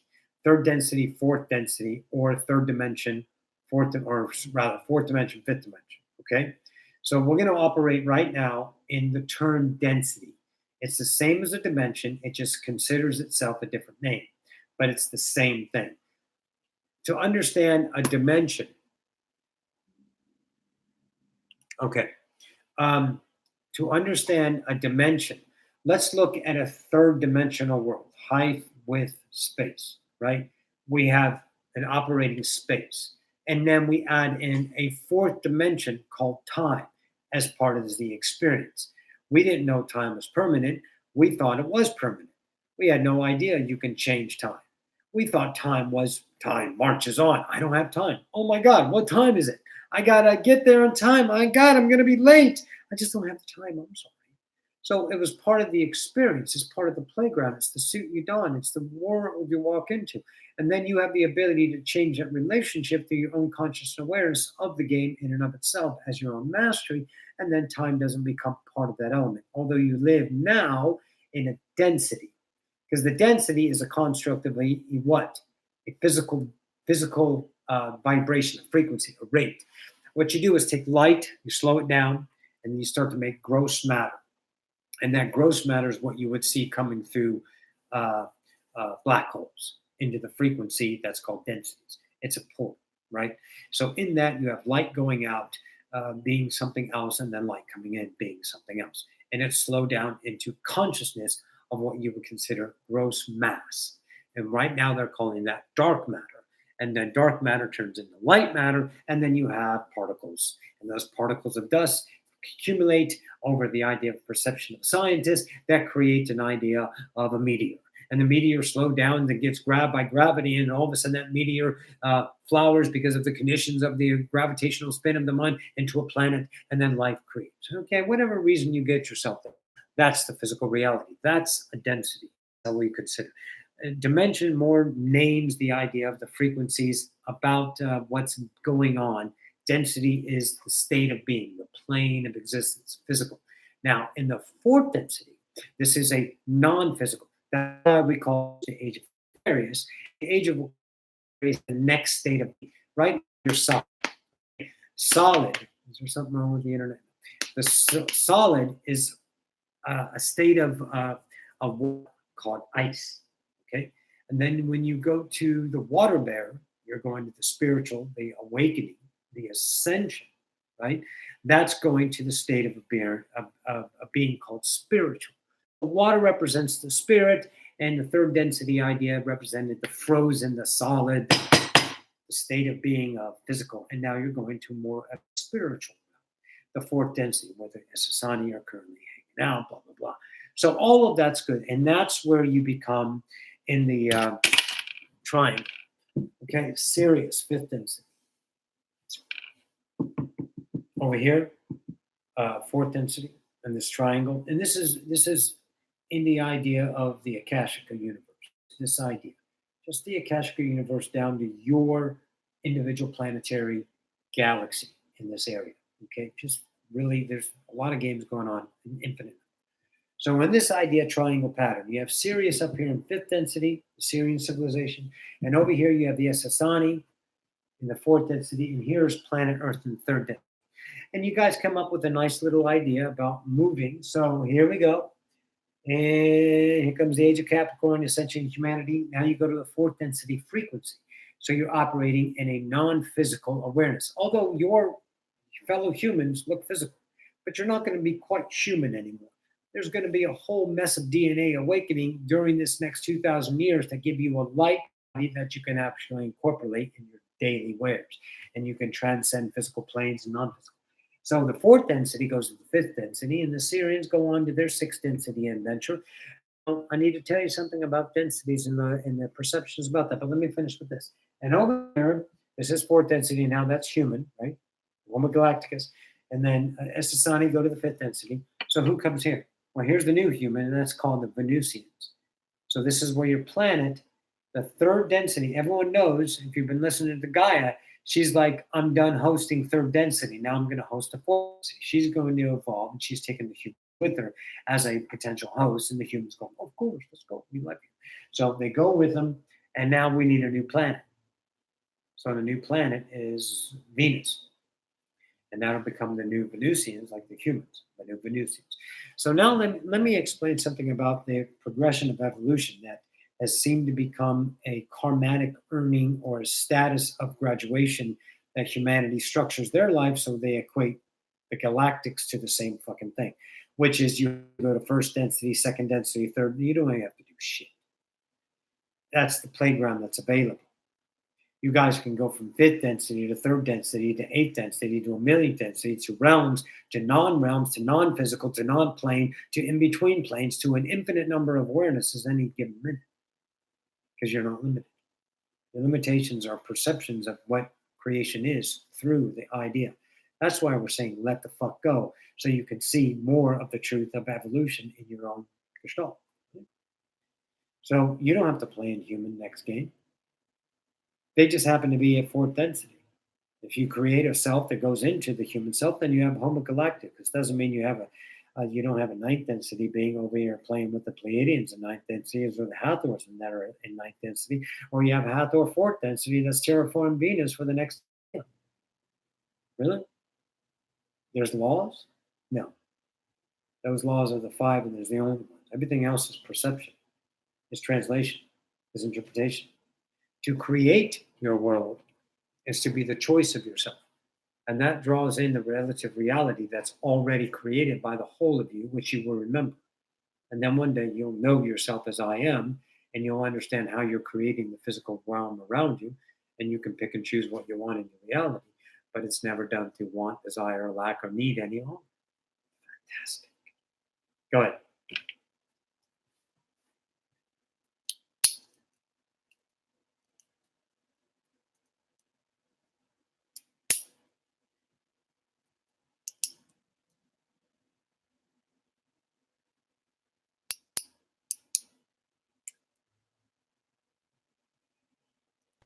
Is the menstrual cycle a belief of the collective? And can I convince my daughter that she doesn't need to get it? You can't convince your daughter of anything, and I don't know why you would, because the menstrual cycle is a part of the human dynamic. Is it painful? Sure. Is it messy? Absolutely. Is it a potential to give birth? Is it needed in the construct of giving birth? To keeping the womb clean and ready, prepared for the idea of the next cycle of the ovary cycle, right? The ovulation, I think you guys call it. What's wrong with it? You see your daughter in pain. Is she mad about being a girl? Is it her own experience? Are you going to allow her to be that? And allow her to be okay with her own choices, her own experience as being an idea of a human with a female physical body? When we all know you're none of these things, these are expressions. Entities aren't standardized. We're expression in the moment, male, female, this or that. If you have the physical body, you have the physical body of that. Then you get to experience the idea of menstruation. And it aligns with the moon. And it aligns with the ideas. There's a lot of things. The Wiccan idea, if you go back past the Wiccan and the softness that they got, and you go back into the witchy ideas, these ideas were cycled with the moon cycles. And there was validation between that because it was a co-created reality of truth. To change that truth can't be done through convincing. To change that truth can't be sold. That's a preacher. That's hope. That's empty promises. Acceptance of what you are as the greatest master of your own domain is what is offered by the light bearers. And then they will accept their reality as isness instead of is not is. I don't want to be this. I don't want to be that. Roxy got mad because she's, has a male body, which she vibrating at a frequency, a female her whole life, battling with that. And then she accepted it. Now she realizes she was never male or never female. She's isness. And it's a different feeling for her. She's like, God, I feel like neither. But God, I love my hair. I love my boobs. But I also love Mr. Hoo-Ha. This is weird. And this is her journey. So your daughter is allowed to have her journey if you let her. A menstruation cycle is part of the game. It's part of the human dynamic. It's the physical being. You knew damn well that if you're in a female body, you can give birth. It's not something to be abhorred. It's something to be, hey, look at the potential. But of course, you don't have to. You don't need to. You don't need to bear any children. No one needs to bear children. And sometimes you might be bearing, See, that's why the world has to be individualized to the I am and what lies in front of me in the now, that its value is given to, its energy is given to, because that keeps you from the distraction that's wrong and right and this and that. My daughter, your daughter is a god. Let her be one. Let her discover herself. Go ahead.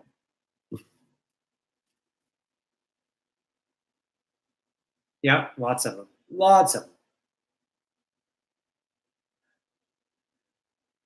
Are hybrid babies here to assist us in the anchor of 5D?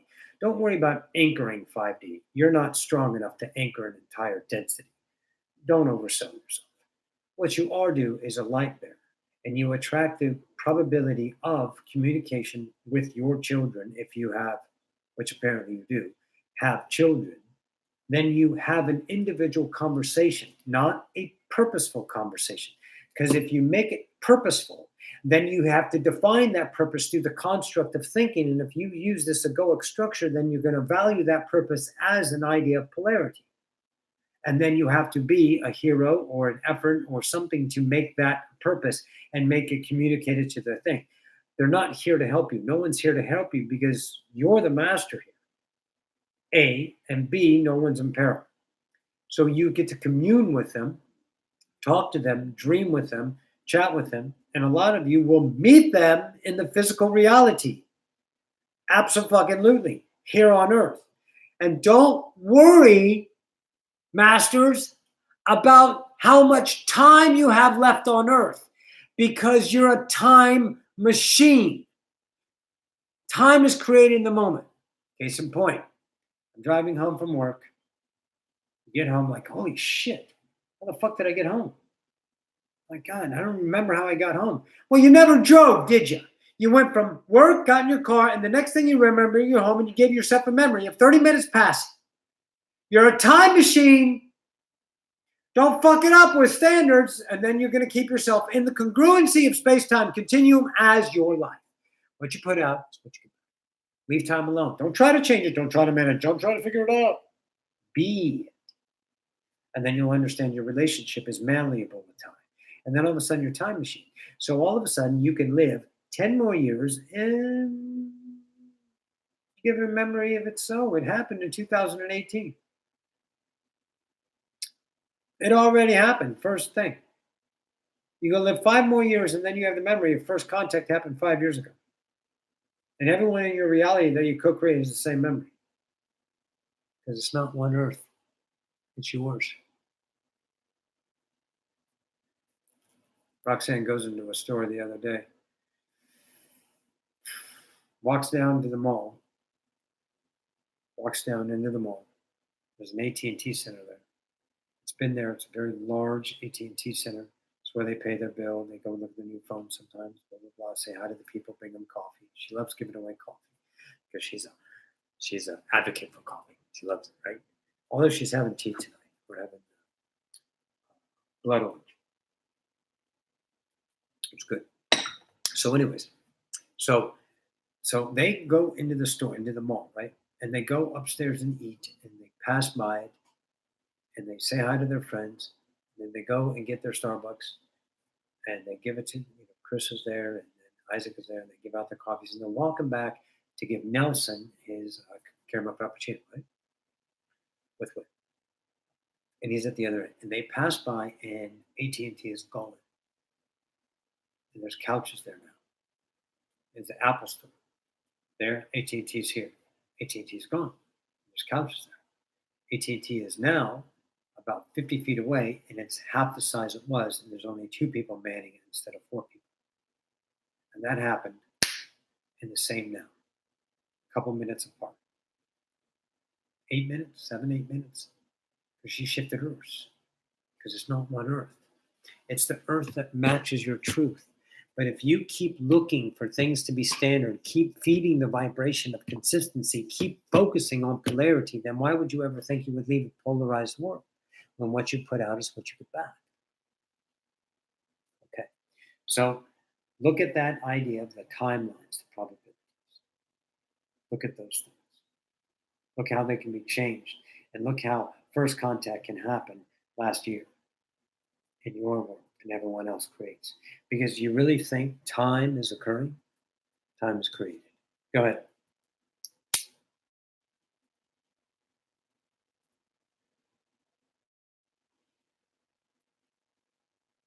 Yes. Magnetic what? Forehead? Yeah, no, the magnetic forehead. Yeah, physical sensations in the human body look as like the magnetic forehead, as well as the idea of tremors in your body. Remember, the body is a co-creator with you. You don't own your fucking body. What you own in this reality, in all realities, one thing you do own is your truth. That's what you own. Okay? Everything else is consciousness attraction, right? This is a co-creation. And it takes its cues from you. If you believe eating Twinkies is going to make you big, then you're going to have a big experience, but not up here in your mind in the value of your understanding. That's why you have to get into you, right? You can live off of Twinkies and Diet Coke, sure. You can live off of meat. You can live off of vegetables.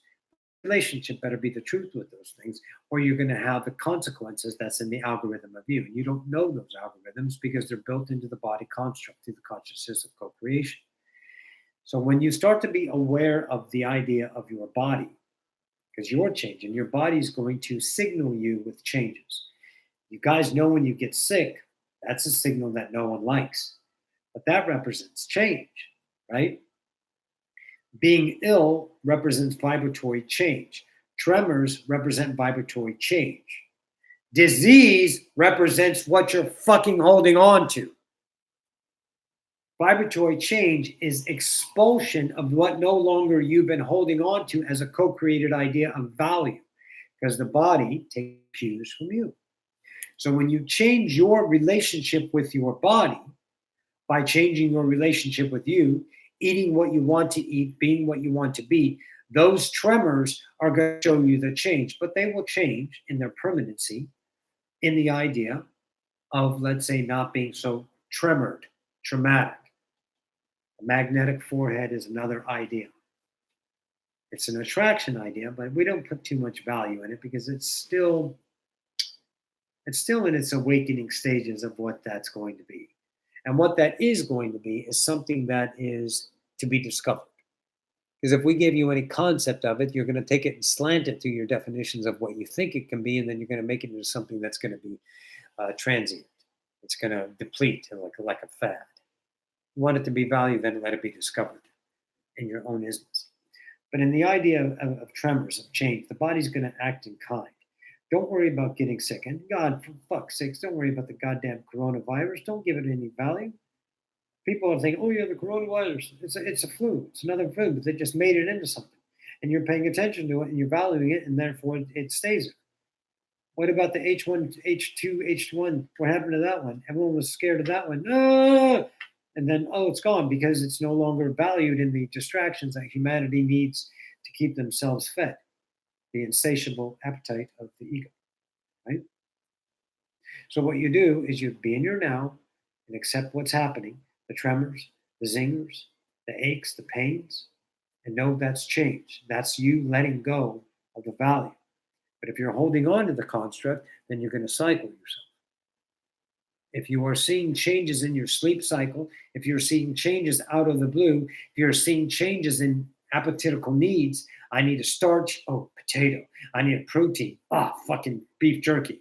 I need idea of dairy, give me some fucking goat cheese.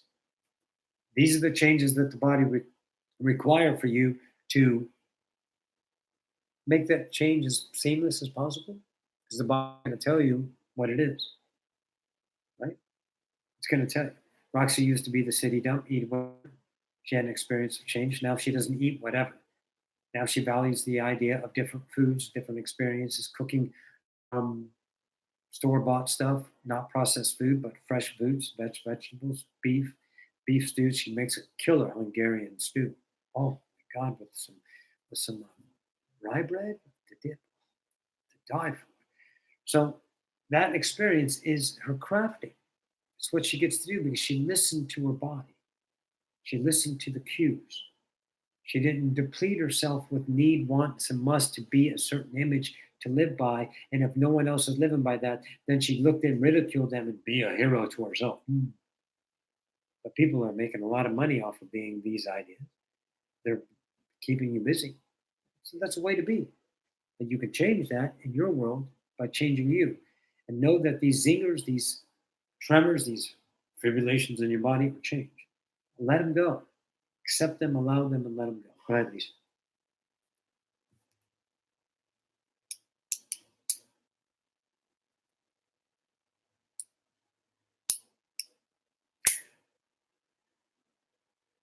Well, so let's look at the idea of magical, physical manipulation of the reality, because this pen is here, there, it's here, it's gone, it's here, it's gone, it's here, it's gone, it's here, it's gone. That's how it works. It's blinking in and out of reality, but your mind, your eyes, the whole experience covers up the gap in the reality of the one you're focusing on, and there's other realities behind it. But in this earthbound reality, you see it blinking in and out, but you can't see the blink because memory covers it up and it looks like film, right? Until you slow down and start to see reality happening. Now, to manifest and have the ability to bend a spoon and, let's say, do telekinesis and stuff like that is a truth to be experienced but not to be sought. If it is your reality, it'll manifest. If it isn't, don't miss it. But if you're after it, then you're trying to make it and to prove to something to yourself that you can do that because you think you can sell it. Sell it for admiration, sell it for money, sell it for a class, sell it. Don't sell anything. If it is of value to you, it'll attract you and you'll understand how to and when and the idea behind it. But it's not uncommon. So in the relationship with manifestations, with the ideas of doing magic, if you would, it's for the unique of the experiencer to attract that. So what we get busy within the now is not the outcome, not the hope, not the need, not the big thing, not the magic world. Maybe you only work with parts of magic, not the cooking world. Maybe you only want to bake, not the gardening world. Maybe you just want to plant tulips. Just the bits and pieces that attract you in the moment that are experiential. And you don't start in time as an outcome and as destination because you're not going anywhere. You got to understand that what's attracted to you. This is your bubble. Where are you going? Reality flows through you, folks. Relax, it's coming. When have you been absent of experience? Never. Right. So don't destination yourself to become a magical being of the ability to be telekinetic, bend spoon, manifest things out of thin air. You can do those things because you are doing those things. But you can't concept do that through the massive amounts of vibrational frequency of co-creation that's going on any second through this puny fucking brain of you that thinks it's smart. because it's not. It's a brick, right? It's an interpreter. So what you do is you play in the now with what's available, whatever it is. Don't value it. Don't look for it to be a product, an outcome, a need, a want, desire. I'm not enough because it's not working. Nothing's happening. All that shit, let it go and be now what's available. And then what manifests you to you that's starting to attract is your whole self. So why would deny what's exciting that you created for yourself, the gifts that you already left? And don't judge them on value, on production to give you the ego of I'm worthy of something, and take the journey. Take the exploration journey of truth and realize that holy shit, I can do this and it's exciting. Oh, but it's like Roxanne's mom was disappointed with her son, Roxanne's brother, one of their kids. I guess it would be a nephew of Roxanne's, because he went to Chicago Art Institute. My mom's mind, Roxanne's mom's, and my mom's mind, that was worthless because it didn't have value. So whenever you're doing something that other people don't value, if you value them, then you're going to get criticized and judged, and it's going to hurt you. And that's awesome because you need to get hurt to see what you interpret as your pain. It's not their pain, it's yours. So when you start to do things for yourself, then you will offer to yourself the critiques of reality to tell you that you're doing bullshit. It's not valuable. And those are available in the now. And it may turn out to be the idea of magic. It may turn out to be the idea of wand work, of spell, and of bending spoons, of levitation. It might be those ideas, but you don't do it for the collective to prove to them that we're magical because the collective doesn't need to know they're magical. They inherently know. And it's not your job to change them to shine lights and be another fucking religion. Be the isness of what's available in your now and take that journey. And if you run across the reality of this kind of magic, so be it. But then you have the humility to yourself about that, and that experience will become priceless, and you're not going to go waving it around like a magic wand. Because no one's interested in your fucking ideas. They're interested in themselves. Let them be interested in themselves, and you take care of you. Go ahead.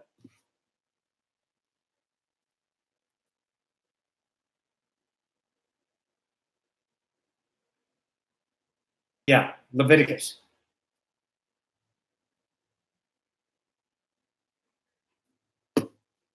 So Roxanne is playing with magic. She's not playing with the whole idea of magic. She started the journey and then she started to define the things that are no longer her valuable and play with the things that are fun. So in that, start the journey of what you perceive in the now as magical, whatever that is. Whether it's let's say spell work, or let's say it's stone wizardry, or let's say it's the idea of, well, here, aren't you guys magical today? Here, let's look at this. Bring this shit. Take this shit to the 1500s and you're a witch. You're burned at the stake for having this. But this isn't magic. It's a smartphone. That's what that is. But see, it's accepted in this day and age as magical comparison. So, in the idea of your magic, it's evolutionary. So, Leviticus opened the door just to the idea of magic. And now, what's in front of you as an appetite to explore? And don't let it turn into an idea of an imagery, which is real easy, but that's okay when you realize, oh, goddamn, I'm trying to be an image here. I'm trying to be magical. Okay, I'm good. I'm good. You know, well, Roxanne is really good at something in her magic idea. You know what she's good at? This came second nature. This is a scrying bowl. She puts water in it. She turns out the light. Water lights up and shows her world. She can do that with this channeling idea, right? With channeling me, she can do the same thing, but that's an interpretation. That's something to be. That's something to experience. That's something to evolve. But she doesn't need to do all the work of that idea. She doesn't need to do all the idea of the potion making. Whatever's magical to you that Leviticus offered you, that's in front of you. Start to play with it. If you go to YouTube and say, what's magical? What's wizardry? Maybe a seer idea. Maybe go into the idea of scrying in the same way that Nostradamus did. Nostradamus was your best alchemist with the scrying idea. He mastered it, and he was good at it, right? So it's to open up a door and to trust yourself in your own intuition to take the journey. And if you have expectations and failure, then aren't you depleting what keeps you in pain? Yes. And you keep doing it, and then all of a sudden you give up trying and you start being it, and then the magic shows up. It does, because it's your worth. It's not your demanding. You have an energy around you called your will. And when you understand how to command it with your purity of absolute no need, lack, want, desire, must have, prove, extension of yourself that becomes an object, then you will command your own isness once again. Journey well, master. What else?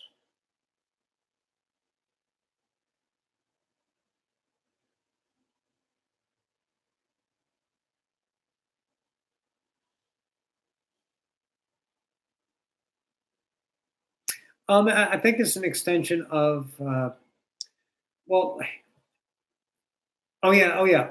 Say it again.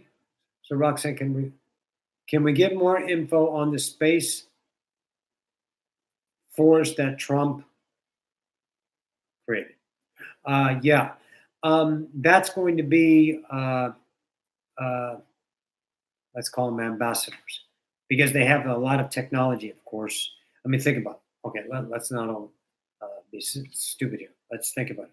When you guys came out with your 1969 SR-71, badass motherfucking aircraft that was, reverse engineered from the technology of aliens that you guys, commandeered spaceships. You got that technology. That was 1969. It's 2020. Can you imagine what you have? You guys got some great fucking craft out there, right? So you're going to be able to go up there and you're preparing for the ambassadorship of starting to become humans in space, space travel. That's where this is. It's very useful. It looks like a force to why are we creating a space force? Well, I don't know. Um, let's say, what did Alan, Christina, another bullshit artist? Um, let's say Trump created this space force as an identification of protection, which is not wrong. It's not wrong. It's transition. It's a stepping stone. So when that space force becomes an idea of humanity's protection against the future alien races, because it's inevitable that alien races become aware, then what's the reaction of the collective? Oh, let's be careful. Let's defend. You guys have a good habit of taking the unknown, fearing it, bringing it into your reality, killing it, dissecting it, labeling it, and then allowing it. Right. So that's how humans operate because you're scared shitless. Right. So cool. So in that idea, this space force wants to be an ego. You want it to be something. The collective needs it to be protection against the other forces. But what it is, in its essence, is the ability to be a collective part of your galactic space federation, whatever the guys you're going to hell it. Unified ideas of planets. There's 100 names you guys are going to figure out what it is. Take your place among the idea of intergalactic space travel. You got a massive fucking interdimensional space station on the other side of fucking Saturn.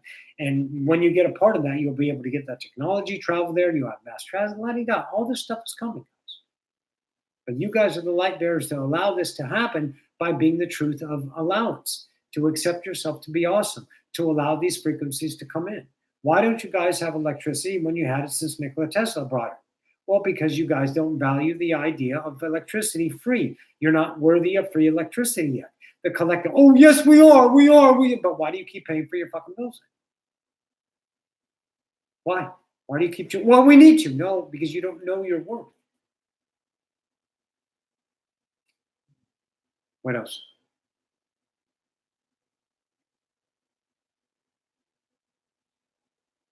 I don't need to share anything. I'm good. I'll bring Roxy back. Are you guys good? What time is it? Oh, yeah, 2.5 hours. There we go. All right, I'm going to get out of here. I'll bring Roxy back. Good day to you all.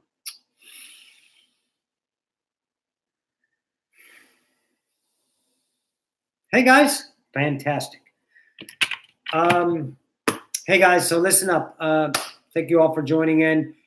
My email is okay. Down there in my thing is my website. Hi, Adam, is my website. You can contact me through my website. If one of your questions didn't get answered, don't hesitate to email me. Give me a shout out.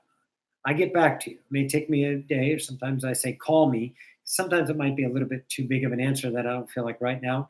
So if I say call me, I fucking mean call me or text me, because some people go, well, I'll text first because I don't want to interrupt you. Don't be afraid to call me. Okay, I'm here.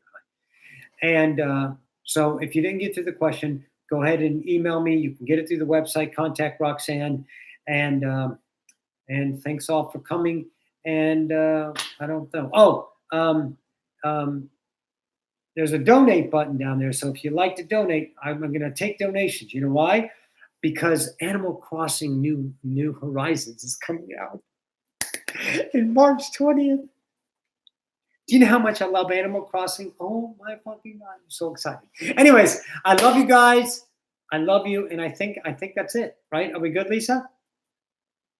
Okay, everyone, thanks again for coming in. Rock your reality. Be you. Don't be afraid. If you need help, I'm there. My contact information is there. I'll give you my phone number. My phone number is on my website. Is on YouTube. No, it's not. It's on Facebook under my profile, Roxanne Swainhart. I love you guys. We're gonna end it. Take care, guys. Hang out with me, Lisa. Don't leave me.